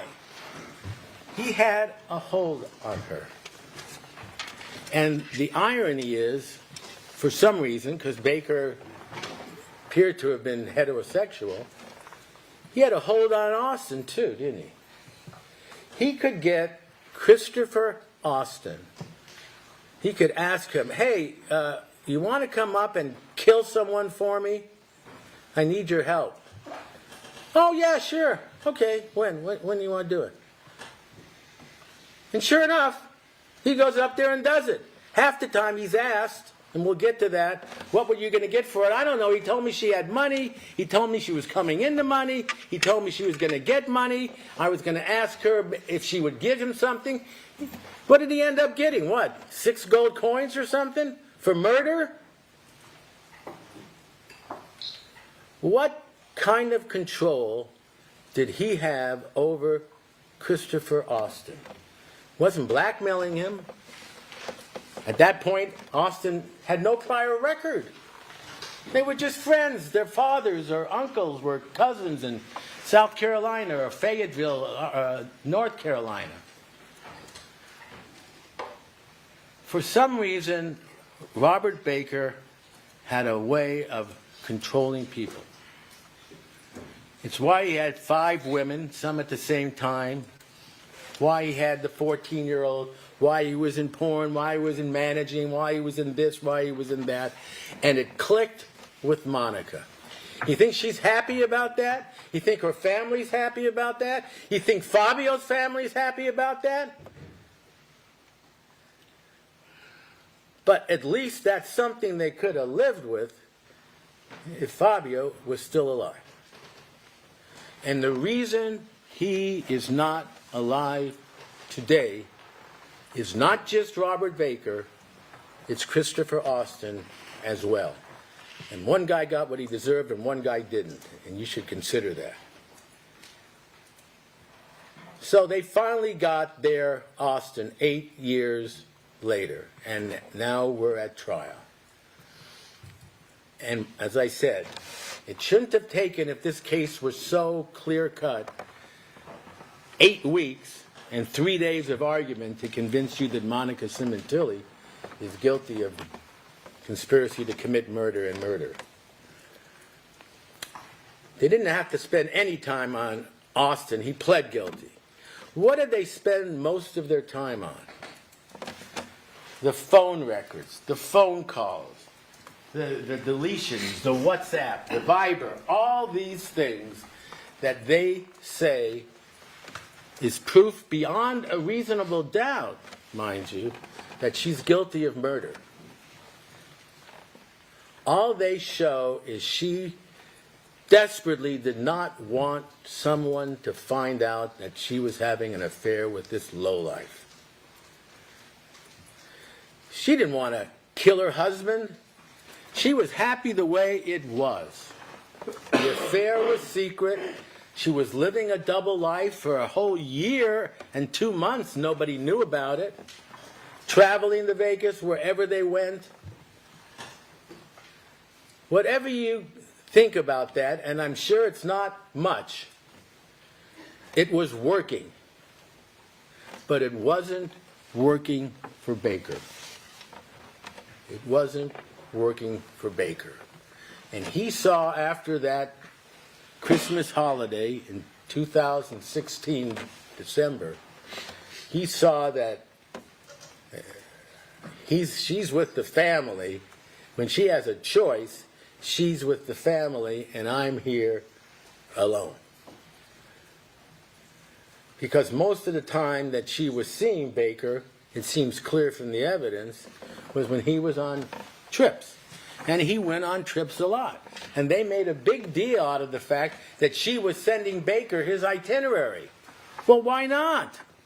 The plan wasn't to kill him overseas or in Canada. She sent it to him so they could get together and have sex and make videos. Oops. And drop thermoses. They could do anything. Anything they wanted. Because nobody knew. And the only one who suspected was Deborah Obed. We got to hand it to her. You know what she figured out? Last week, Monica was in her sweats and tennis shoes at the gym. The next time I saw her, she was in a bridal gown or something. Something's changed. She went to the hairstylist. She got new clothes. She figured it out. And if she had had the, not guts, but she didn't want to ruin a friendship and go to her and say, "You having an affair with this guy?" Even after the murder. She should have, and eventually she did. And she was mad, and she testified that way before the grand jury, and she got up here and then told you the truth. With all of this, she doesn't believe she killed her husband. It's like the 2 girls don't. And the people who do are the people who were told, first of all, who were closest to Fabio, and second, were told by the police from the very beginning, "We got her, we got her, she did it, she had Fabio killed. And you can imagine, again, what you'd be thinking if you were related to him or you worked with him, especially considering the kind of person he was. Now, there's several more things to go over because the prosecution is going to go back to all the records that show the phone calls and so forth, and that's proof that they were having an affair. I submit to you it was proof that he had an obsession with her and she had an obsession with him. And whether or not he put a tracker on the car or not, I mean, why did we put it in the report? That's what he said. But even if you look at the pings that they had sometime, he was constantly in that area. He lived in that area, really. He was obsessed with her. That's why he was at Target that day. He had to know where she was every single day. And if he was gone, at work or whatever, you can bet they got together. The girls were at school, Bella was working, Jessica was at school, or vice versa. And they got together, and yes, they had the affair. And that's what those phone records really show. The same volume of calls as before they say there was a conspiracy to kill, as after they say. You look at those records, and we'll show them to you. Another thing that bothered me a little bit by the prosecution's opening argument. They said, as I recall,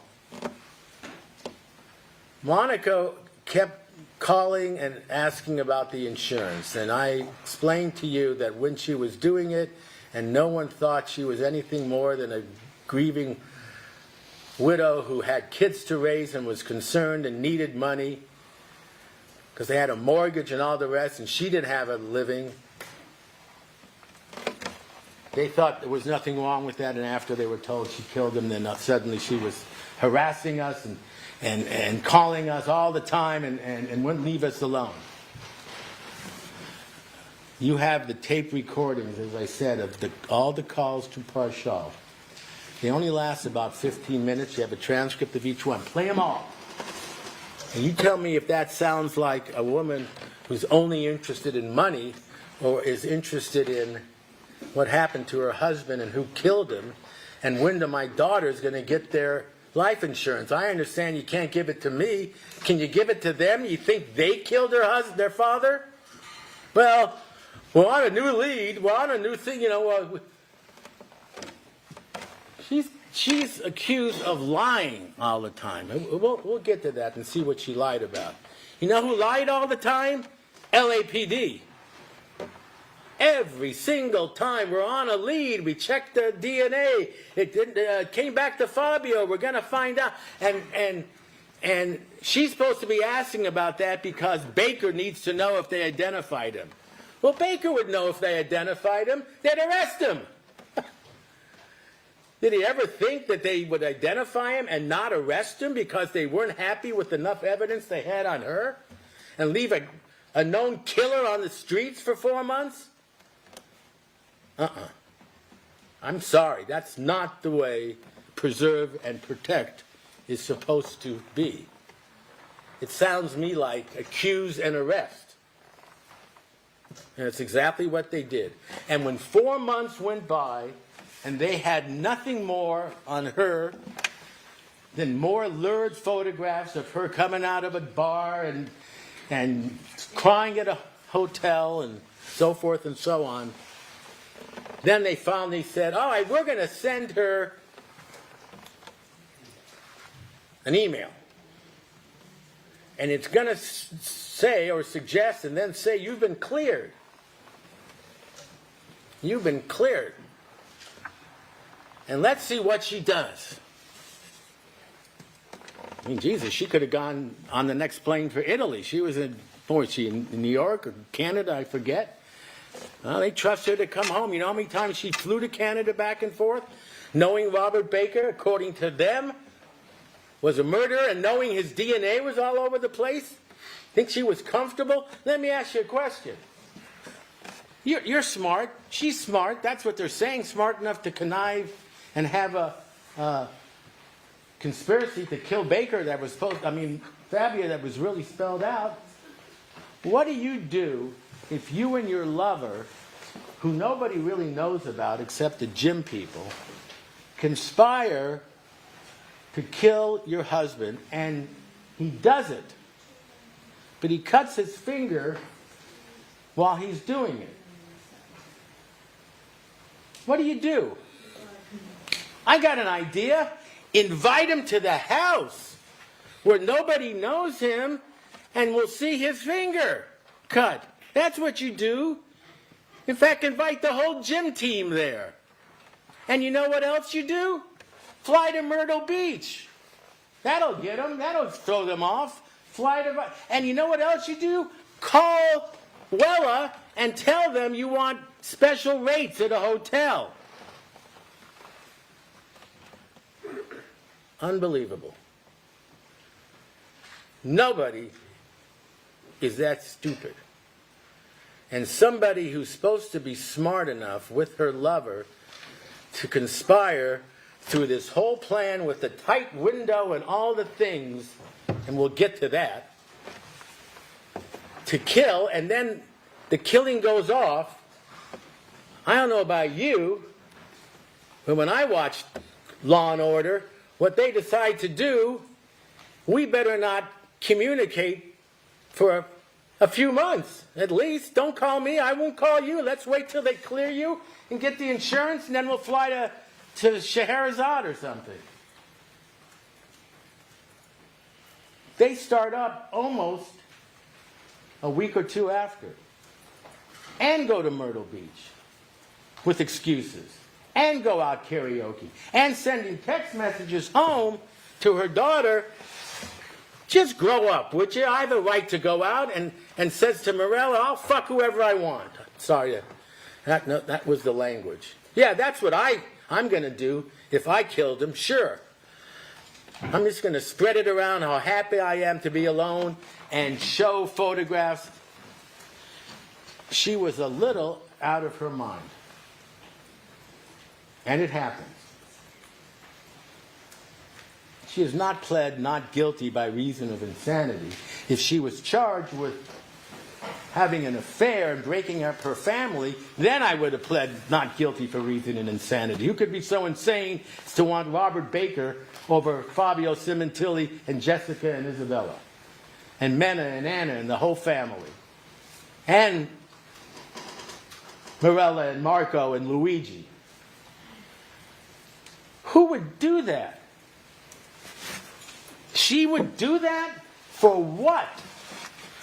For insurance money that's going to run out in about 2-3 years?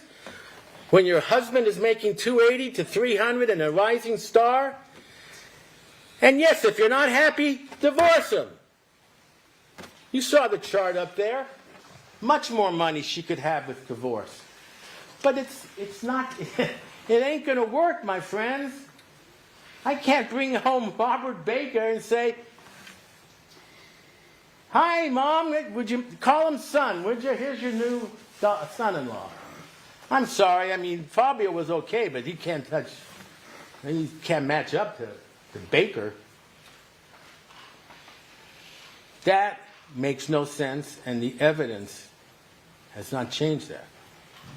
But what makes sense is Robert Baker has finally, I didn't do a background check on the women that he was involved with in his marriages and the 14-year-old. I have a feeling the 14-year-old wasn't worth a lot of money. And I have a feeling the other ones probably weren't either. And he didn't have a dime to his name. He was way out of his league. Way out of his league. And you know, sex is great, but it kind of wears off after a while. I think my wife's in the audience. I didn't say that. But something is going to change, and he's not going to have her forever if she sticks with Fabio, and she's not going to leave her husband and 2 kids and going to college and everything. She has plenty of choice. let's just do it the way it's been. And if it doesn't work out, maybe I'll realize what a great husband he was, or maybe I'll cheat again. I don't know. I don't know her that well. But there's a big difference between cheating and treachery. And you have that slide, Jeremy? We'll find it. It's caught my eye when Ms. Silverman put up these words up there, because she looked up the definition of betrayal. And I looked it up too, and she's right. Deception, disloyalty, treachery, duplicity, devious. I guess D's have a lot to do with it. Cheat, trickery, fraud, cunning, breach of trust, false-hearted, underhanded, unfaithful. Every one of those definitions applied to her. Because she was keeping it secret, she was being devious, she broke her trust, she was false-hearted, she was underhanded, she was unfaithful, disloyal, treachery. But then I realized there's one word missing in the definition of betrayal. Oh, there it is. Murder. There is a big difference. Even I could figure this out. Between cheating, disloyal, underhandedness, breach of trust, and murder. You've got to be a pretty evil person to do that. And I submit to you, she is not. And she did not. Now, Robert Baker, that's a different story. That's a different story. His life was filled with all those things. Plus, he was in the armed service. Plus, he had a dishonorable discharge, or he said it was a discharge without dishonor. I don't know. He said a definition of that. So he was a prime candidate, and he knew, sadly, where to stab someone and kill him. He also knew he couldn't do it himself. But I still cannot figure out Christopher Austin. But it makes sense, because if Baker was controlling enough to get her to be with him, and then after they're arrested, to say, I love you and I want to marry you, and God. They showed a photograph of Monica, and it said Mrs. Baker on the mirror. And that was supposed to be real evidence of how far gone she was. And she was pretty far gone. But it was also evidence of control.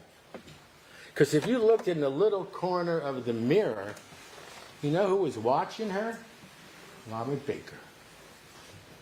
I guarantee you he said to her, you write Mrs. Baker up there, or I'm going to tell everyone about your affair, or I'm going to show them all your photographs, or who the hell knows.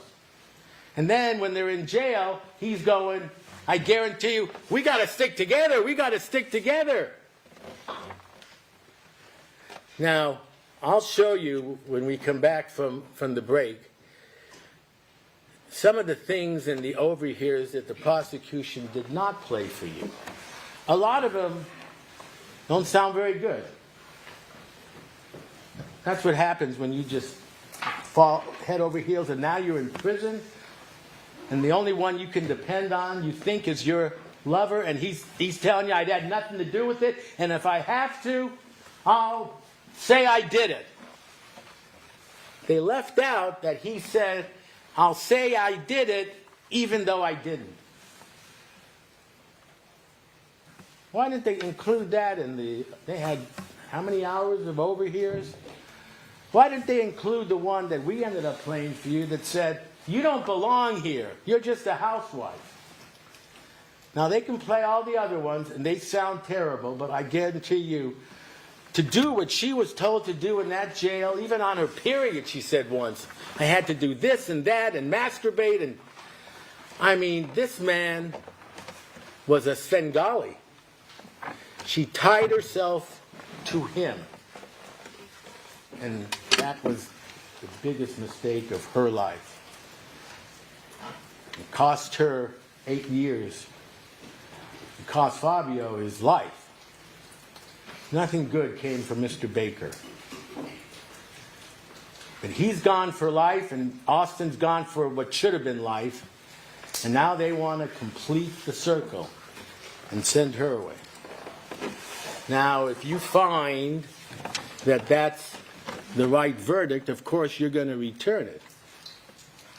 But before you do, I want you to consider what we're going to present to you in the next hour or so before we go home. Because I'm not just going to leave you with, there's no evidence. They put on a lot of evidence. What I'm going to show you is that if you assume that she is innocent, that evidence is just as consistent with innocence and guilt. If you assume she's guilty, then that evidence is evidence of guilt. So how do you choose? What you saw up there before. You took an oath. In our system, you are presumed innocent throughout the case. You were doing these things to cover it up because she was so upset. She was so fearful of anybody knowing about it. You can imagine. You can look how people thought when they found out. If it's just as consistent with her covering things up because she was fearful it would come out, then your vote is not guilty. Now, when we come back, and I don't know if the court wants to break now, but it's a good time. I just have one other thing to say. We're going to go through the day of the murder, and I'm going to show you what I believe is certain evidence to establish that there's no way that she could have been involved in this conspiracy to kill her husband. Thank you. Thank you. Let us take our afternoon recess for 15 minutes. The admonition applies. See you back here.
And alternates are present, and so being you may continue. Thank you very much, Your Honor. Ladies and gentlemen, I don't want you to think I take for granted the fact that you're a captive audience here. And I'll try not to repeat myself or discuss things that I don't think are highly relevant. But understand, we only get one chance to talk to you. Prosecution will have a chance to rebut anything I bring up. So I'm going to try to make sure that everything I think is important for you to make your decision, you have. And then, we took a long time to pick you. So we have faith that when it's all said and done, you'll apply the law. Presumption of innocence, proof beyond a reasonable doubt, because that's our system of justice, and you'll reach a verdict that you can be proud of. All right, I said a lot of things about the affair and about how the conduct of Monica was consistent with someone having an affair and not wanting to murder someone. So again, obviously, number one, sexual excitement, loss of evidence for that, the photos, lots of evidence, and Baker provided that background. And go back for 1 second, Jeremy. One thing that was clear is that he also used Paula McCullum. Now, if you recall, she wasn't a witness in this case, but she was the one who had rented the car for him when his vehicle, he said, was out of order or not working well. And again, another example of him using a woman, because apparently he was able to do that successfully throughout his life, and that's unfortunate, but that's the reality, and he's paying for it. All right, so Monica and Baker meet in December of 2015. Again, for whatever reason, sexual excitement, things just not exciting enough for her. There's evidence of that, and Baker provided, again, well, you can go on to the next one. Okay, here's where we're getting into evidence that the prosecution presented to you that they said was evidence of murder rather than evidence of an affair. So let's go over it. There were voluminous communications via text between January and April 2016. Right from the start, then, they were messaging each other thousands of times a month. This is long before there could possibly have been any plot to kill. No one is claiming that started the minute they started seeing each other and having the affair. And in April, they switched to Viber, and law enforcement only obtained records from Viber for January 2017. So hold on, leave that there. Understand something. This is not under the control of the defense. In other words, the defense only learns it's going to be the defense when it's hired to or retained to represent Monica, and that's in June of 2017. So whatever is obtained by LAPD in their forensic lab is before then is beyond our control. We couldn't say save the messages from April to December. And let's move on to the next. So what we're showing here is how much messaging there was between Monica and Baker at the beginning of their relationship. And right from the start, they're messaging each other thousands of times a month. And you can see that from the slide. And if you go to the next slide, there were nearly 6,000 communications between them in February of 2016.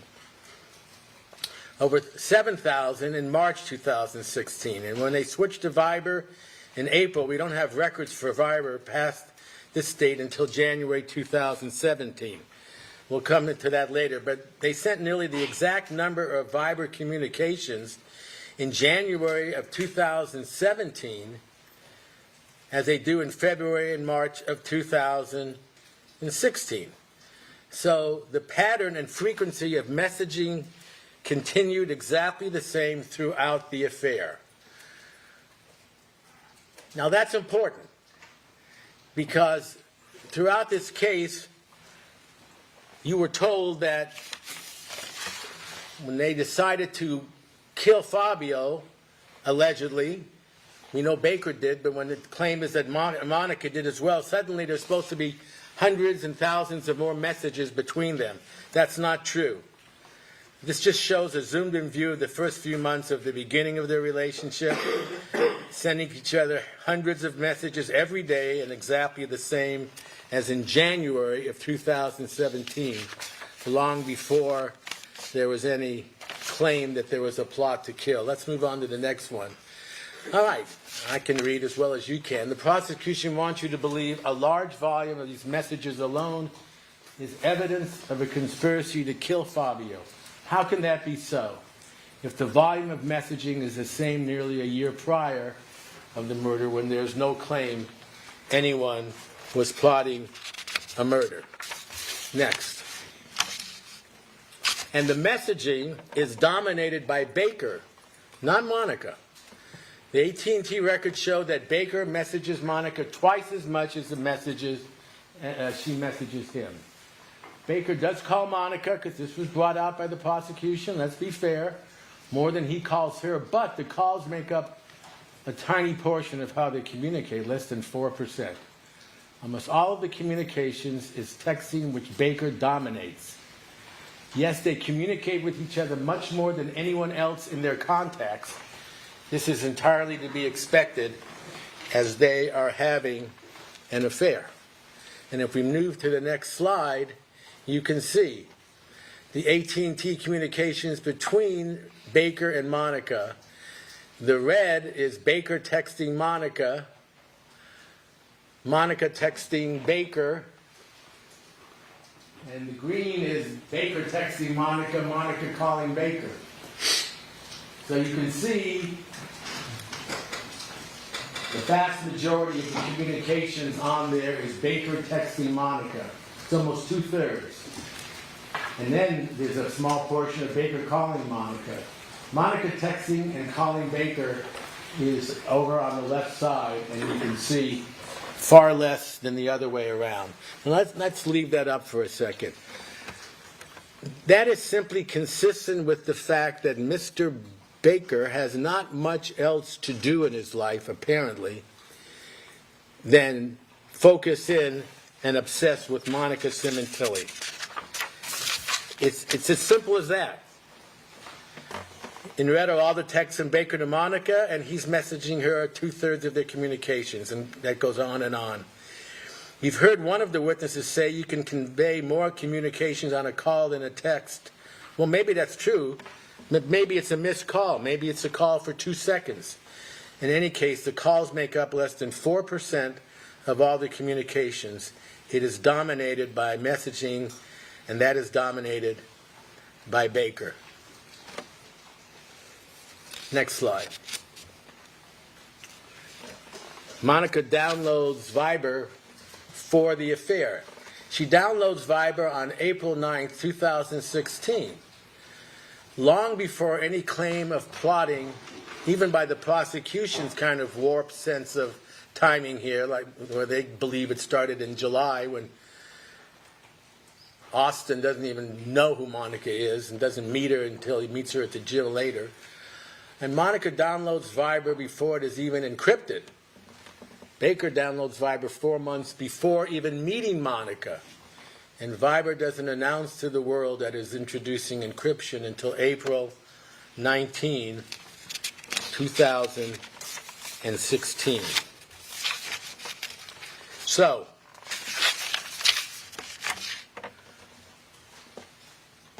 what does that tell you?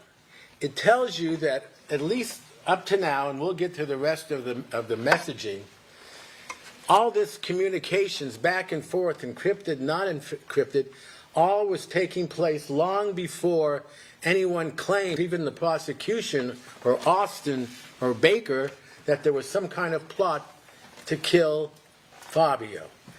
This was their relationship, and it was an obsessive one. And why? It doesn't matter. What matters is it has nothing to do with the murder of Fabio Sementilli. And they want you to believe that somehow all this messaging on Fiverr and others, you'll see, doesn't change very much at all, if any, when you get to the months where the murder actually takes place. Which means that Monica's communicating the same amount, but it's obsessive. So understand something, and this is important. What this shows is not so much that this messaging early on is consistent throughout the affair and therefore could not have been started because of the affair. It shows you how obsessed Baker is with her. How he has to know where she is every minute of every day. Has to know when she's free and has to know when she's not free. And when he says, I want to see you at a hotel, or I want to see you at my apartment, or I want to see you here, or I want to see you there, she responds. It doesn't say a lot for her and her choice of partners. We've admitted that. But it is not evidence of murder. It is evidence of a sordid, dirty, explicit, hard to understand affair when you consider the background of these two people. But if you consider who Baker is and what control he seems to have with everyone he comes in contact with, including someone like Austin, who appeared to be a pretty normal, decent guy before he committed first-degree murder, then you understand what we're dealing with here. Let's move on. This is June 2016. Deleted emails, itineraries of Fabio's agenda is evidence of the affair. Clearly, it was not evidence of anything other than Monica deleting emails that informed Baker of what Fabio's agenda was. And why would she want those on her computer? And eventually, as you know, sometime later when her sister and mother start looking into her computer, there's a reason why she deleted them, because they realized much too late that she was having an affair with Baker. Okay, then we talk about the security camera upgrade. Now, they made a lot about this and still will, and I understand that. But let's not twist the facts. There was an old security system in place, and Fabio initiated the security camera upgrade. He wanted it. She didn't ask for it. She didn't ask for special this, special that. She didn't ask for upgrades and put a camera in front of the front door. She admitted to that. There was a camera on the front door. For some reason, it should have pinged when Fabio was on the patio looking at the TV. Because they said they came right through the front door. That was a lie. Who said that? Austin. When Austin was trying to convince the DA and you that Monica was somehow in charge of this murder, remember he said, well, Baker told me that she said the front door would be open and gave him the passcode to the safe. Well, by most of the evidence in this case, including that from the police when they came out, they entered around the back through the glass, the sliding door into the bedroom. There's no evidence that they entered through the front door other than Austin saying so.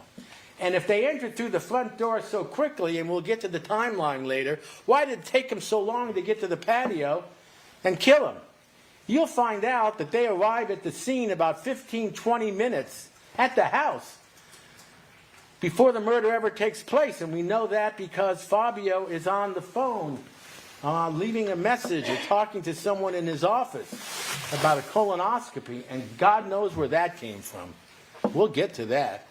Why is he pretending he's having a colonoscopy? Remember when they called and the person who called said, yeah, and he told me everything went fine. He didn't have a colonoscopy that day. That's a mystery that maybe we'll never know. So Fabio initiated the security. Fabio received a proposal and the invoice. Fabio was on the speakerphone when the details regarding the upgrade was being discussed. And the remote access was common and standard at that time. And the instructions were forwarded. Okay. And deleted to hide the affair. That streaming was used on 7 different days by Monica between June 16 and January 17. This began more than a half a year before Fabio's murder, before even Baker's plan to kill Fabio and possibly been formed. So understand something. They're trying to say that somehow this new upgrade in the security system was used and specifically for the purpose of killing him. It was not. They used it before. Baker said sometimes he would look or she would look to see where he was. He was obsessed with her anyway. It had nothing to do, and you'll see how the DVR or the IDMSS has nothing to do on the day of the affair of the murder when we get to that. And again, as it says at the bottom, this began more than half a year before Fabio's murder or any plan to kill Fabio. Can we move on? And also understand, only 4 of her emails were found deleted, and 3 of them had to do with Fabio's itinerary, as we said. All right, let's go on. This is July 2016 in Las Vegas. Monica meets up with Baker, we know, at the Aria. Again, they're having an affair. This is a secret liaison. Who knows if Fabio was out of town? I'm sure he probably was. Doesn't make it right, but it made it convenient. And no matter how much the prosecution wanted this to be true, Austin never saw Monica in Vegas on this trip. And I'm telling you, if you look back at the evidence in this case, they tried so hard with Austin to get him to say he saw Monica there in 2016 in July, and he could not say it.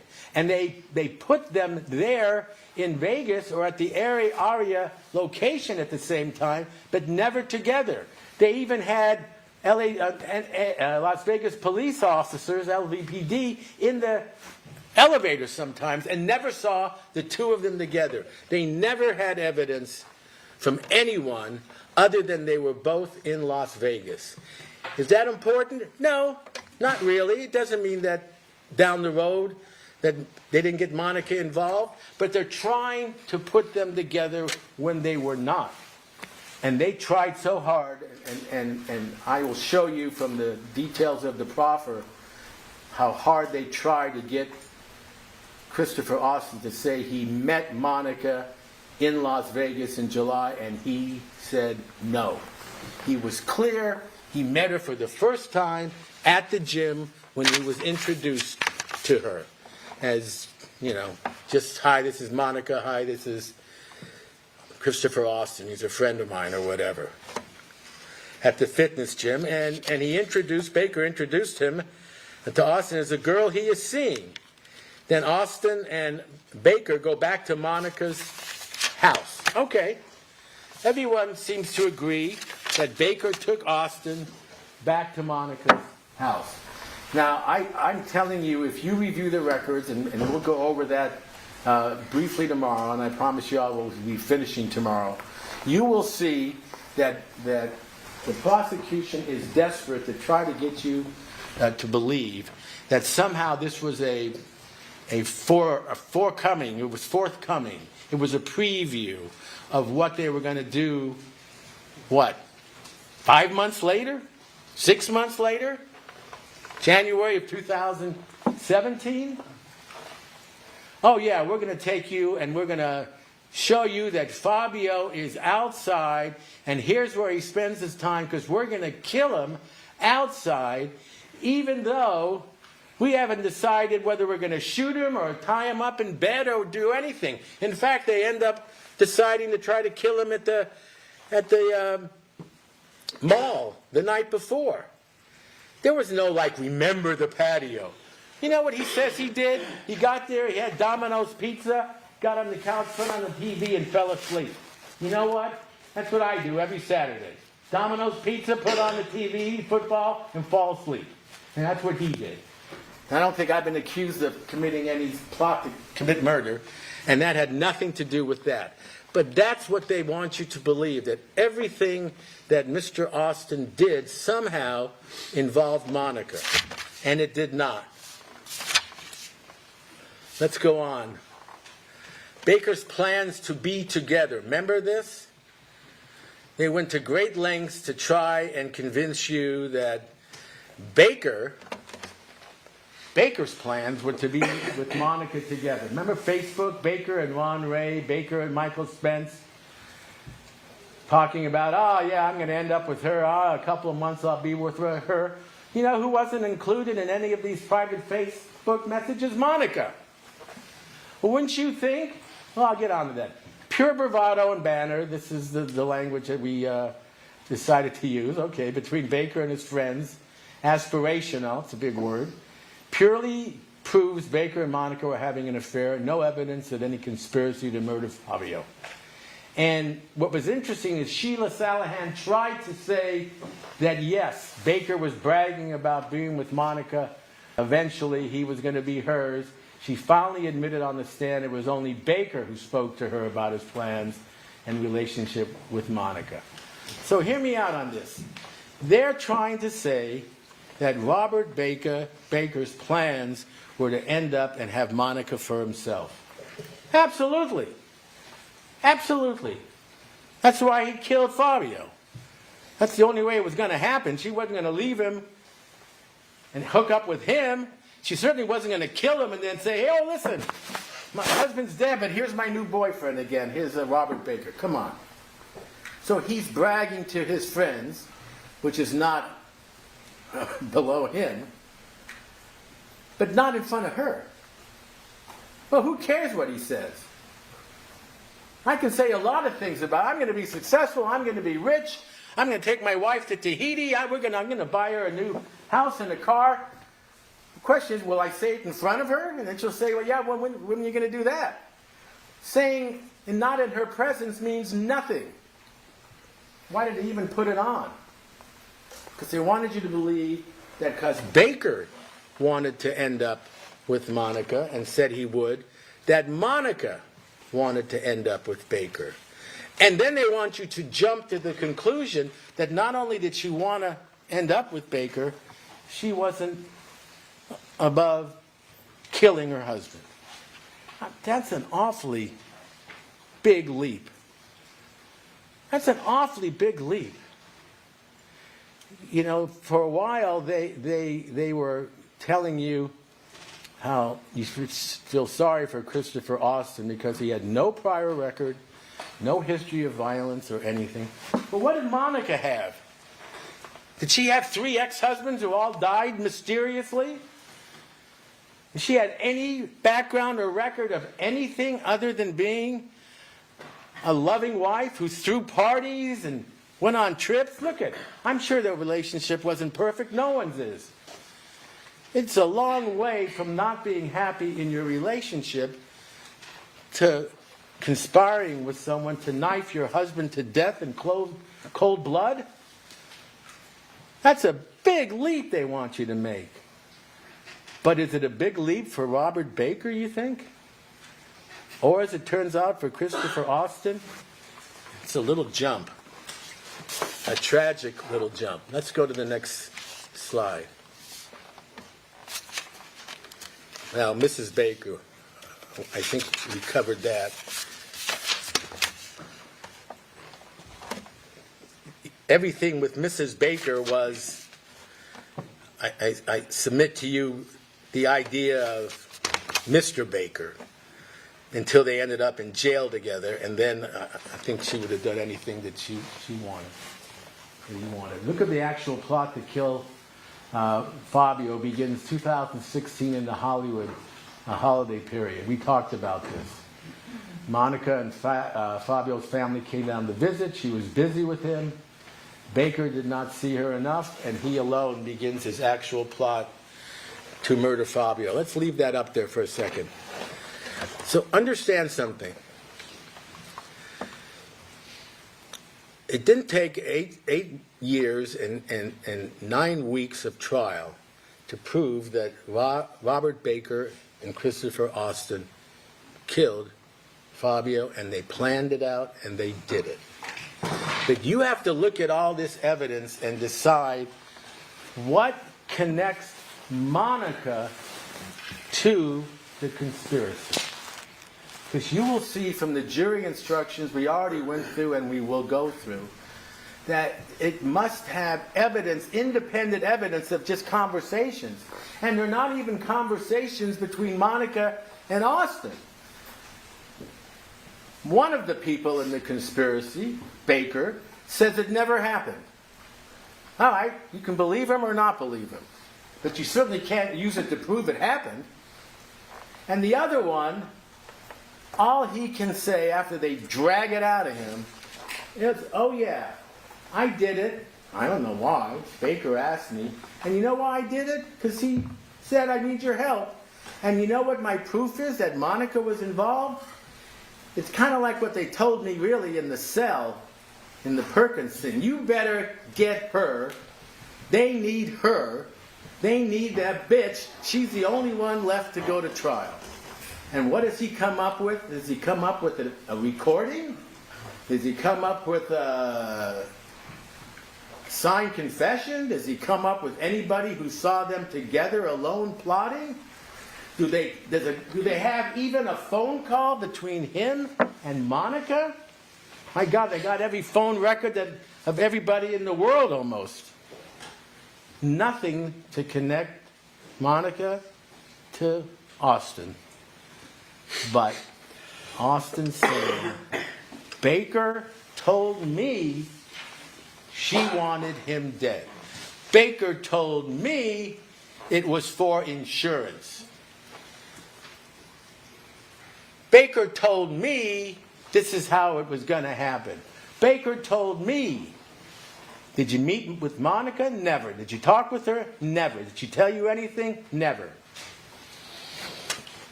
And that's the evidence they want you to convict her of a first-degree murder.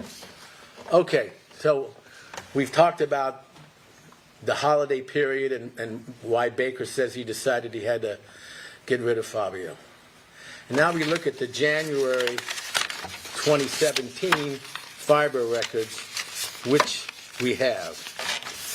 So the pattern of messaging, as it says there, was consistent every day in January.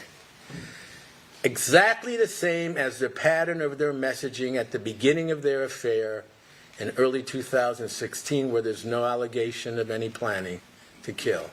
So there's no increase in communications between Monica and Baker in January of 2017.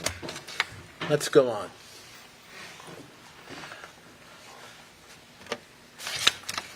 The prosecution has drawn your attention to the separate communications between Baker and Austin, and then Baker and Birdsong and Monica on January 11th to the 13th. Let's go back. We're not going to get there yet. Listen to this, because I jumped ahead. The prosecution has drawn your attention to separate communications between Baker and Austin, then Baker and Birdsong, then Baker and Monica on January 11th to the 13th. Now understand, these are separate communications, which are supposed to be, according to them, proof of the conspiracy. Not communications between Austin and Monica, Austin and Birdsong, Austin and Baker, Baker and Birdsong, Baker and Monica, but there's no evidence that any of Baker's communications with Monica had anything to do with Baker's separate communications with Austin and Birdsong. And as we have seen, Baker and Monica are messaging each other hundreds of times every day. So, of course, no matter what day Baker has communications of Austin and Birdsong, it's going to be a day when he's communicating with Monica. So it's not a coincidence if he is messaging Monica every day, which he is. In other words, Baker and Monica communicating, let's say, 150 times a day. That's in July 2016, June 2016, whatever. Now we get into to June of 2017. Now the murder is going to happen. And Austin and Baker are communicating. So on a day when Monica and Baker are normally communicating anyway 100 times, 150 times, Baker also is communicating with Austin or Birdsong about the murder. Just because it's around the time he's communicating with Monica doesn't mean she's in on the calls or that he's relaying anything on the calls to her, because they're communicating the same number of times anyway. The only addition is he's communicating with Austin and Birdsong. That's the only difference. Well, then you got to ask yourself, well, what about these three-way calls? Were there three-way calls? There is no evidence of three-way calls, communications at all, between Monica and Austin, Monica and Birdsong, Monica and anyone, or three-way calls with anyone on that day. In fact, let's go on. Throughout all of the records of all the devices, there is no evidence of any three-way calls between Baker, Austin, Birdsong, and Monica. No evidence of any three-way calls between any combination of these people. Now, hear me out on this. This isn't my strong suit, science and communications, but this is what the evidence showed, and this is what we heard from the experts. And you want it reread, you could have it reread. I'm just telling you what the experts said. We've heard from 3 different prosecution data expert witnesses. They've combed through thousands of pages of phone records, but couldn't find one of these three-way calls which Austin spoke about. Remember, this is the ones when he said, well, maybe there was 1, and maybe there was 2, maybe there was 3, and that's when he had the private conversation with his own attorney, and then suddenly it was possibly there were more. The prosecution told you how important it was to look for independent corroborating evidence of what witnesses say. Well, where's the evidence of this for what Austin says about three-way calls? Where? Austin said there were three-way calls. Data expert testified. Where did they say that this is evidence of three-way calls? And we know that the records show 3 calls where the records overlap because you've heard there was a three-way call between Monica, Bella, and the eye doctor on the day Fabio was killed. And yet they couldn't find one of these crucial three-way calls showing the planning of the murder because it did not happen. Let's go to the next slide. This is what the prosecution said. They didn't use this beautiful picture of mountains, but they said there were mountains of planning. Okay? This is what someone with a sense of humor in the office said was the actual mountain, was a little dirt pile. That's just our way of trying to be cute, and you can forgive us. But where are the mountains and mountains of evidence?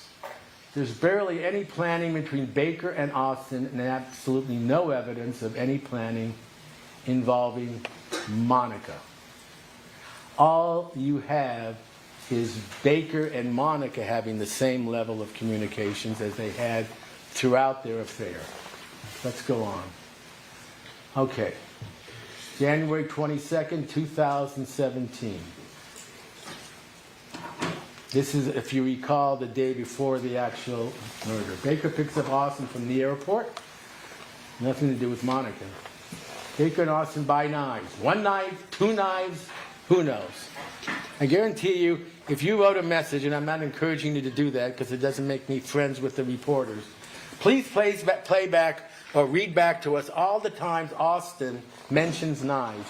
You will find he goes from 1 to 2 to 1 to 2 to 3 to 4 to different shapes, different sizes, different place. Walmart, no, he got it at home. No, I own my own knife. He is all over the place because he doesn't know what to say. Now, he does have a knife, right? He stabbed Fabio, Baker has a knife, right? So why is he talking about buying one knife? All he has to say is, I don't remember. We each had a knife. But he's trying to say what they want him to say. And when they show him this knife that they found in the Mustang, which has nothing to do with this case according to Detective Gable, and show it to him, he says, yeah, there it is. That's the knife. Okay. So whatever knives they have and whatever they look like, and it all changes, Baker and Austin go to the area of the faux restaurant. And the murder doesn't happen.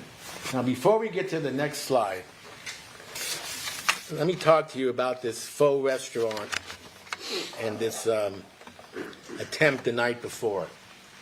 What's interesting about it is neither Austin nor Baker ever talk about this all these years, or in Vancouver. I mean, in Vancouver, when Austin is supposed to be telling the truth, and he's even talking to the Perkins guy, he doesn't mention that he tried to kill Fabio the night before. Well, I don't blame him. Fabio's not killed. No one really knows about it except Austin. Fabio goes, picks up whatever food, goes back home. It fails, and he says, Baker, I couldn't do it. I just couldn't do it. Well, you know what? I wish he couldn't do it the next day either. He could have hopped on the next plane when he realized what was really being expected of him and just flown home. Oh, I couldn't afford? Really? He didn't have a credit card? He's been living up north with his wife and kid and works in a parole office. He can't get a ticket back to Alaska a day early? What hold does Baker have over him? Huh? Is he blackmailing him? Is he threatening to kill him? I do not understand that. So, they go to the area of the faux restaurant. The murder doesn't happen. Let's go to the next slide. Now, remember, Fabio picked the faux restaurant and initiated the first text to Monica. Okay? Now, they claim that Monica deleted the faux message from Fabio because why have proof if he really is murdered that night that she had a message or that he forwarded it to her? That is completely false. You look at the records, that message is not deleted in the records. Monica cleared all of her web history, not just the web history relating to faux. So yes, she was clearly deleting web histories all the time involving Baker. But they wanted you to believe that this was Fabio, his message, which identified the faux restaurant, which would have then led Monica to calling Baker or texting him and saying, go, you can kill him now. And then she deleted it from her records. She did not. Plus, they arrived hours before Monica and Fabio even began communicating about faux, which is inconsistent with Monica assisting anything. So, remember, they have the ping. They're able to see where the car is, where the phones are. Austin says that if you listen to his testimony and have it reread, if you don't remember, that this all occurred around 9 o'clock in the evening. It was dark when he went there. Well, the records show Baker and Austin there at 5 o'clock. What's going on? I'll tell you what's going on. They're there because he's trying to figure out where Fabio is going to be that night. He talks to Monica constantly. If Fabio's gone or goes out, who knows? Maybe that'll be a good night, maybe it won't. But it's not based on Monica saying, go kill him. If that was the case, then she would have said, at 9 o'clock, he's coming. Not at 5 o'clock. Why does he have to wait there for 3 or 4 hours? None of that makes sense. I'll tell you what happened. Baker, as obsessed as he is with Monica, finds out that night, that Sunday night, when he asks her, what are you doing tonight, says, we're going to be eating home. Fabio will be going out for dinner and picking up dinner. Okay, where? Pho, whatever. And he says to Austin, hey, let's go kill him. And you kill him. You kill him. Not Baker. You kill him. Baker wants no part of Fabio. And he figures, let Austin do it. And if it doesn't work, Austin can't squeal on him because he was part of it. So the point is, yes, they did go there at 5 o'clock, waited 3 or 4 hours, and there's all sorts of conflicts as to where they parked, but it's 8 years ago, I get it. And apparently, Austin goes out there and decides, I'm not going to do this, and goes back and they go home. Okay, nothing ventured, nothing lost. But where's the evidence that Monica was part of this? None. None. Because they're jumping to the conclusion that every time Monica talks to Baker, which is hundreds times a day, that it always has something to do with the murder. Well, clearly it does not.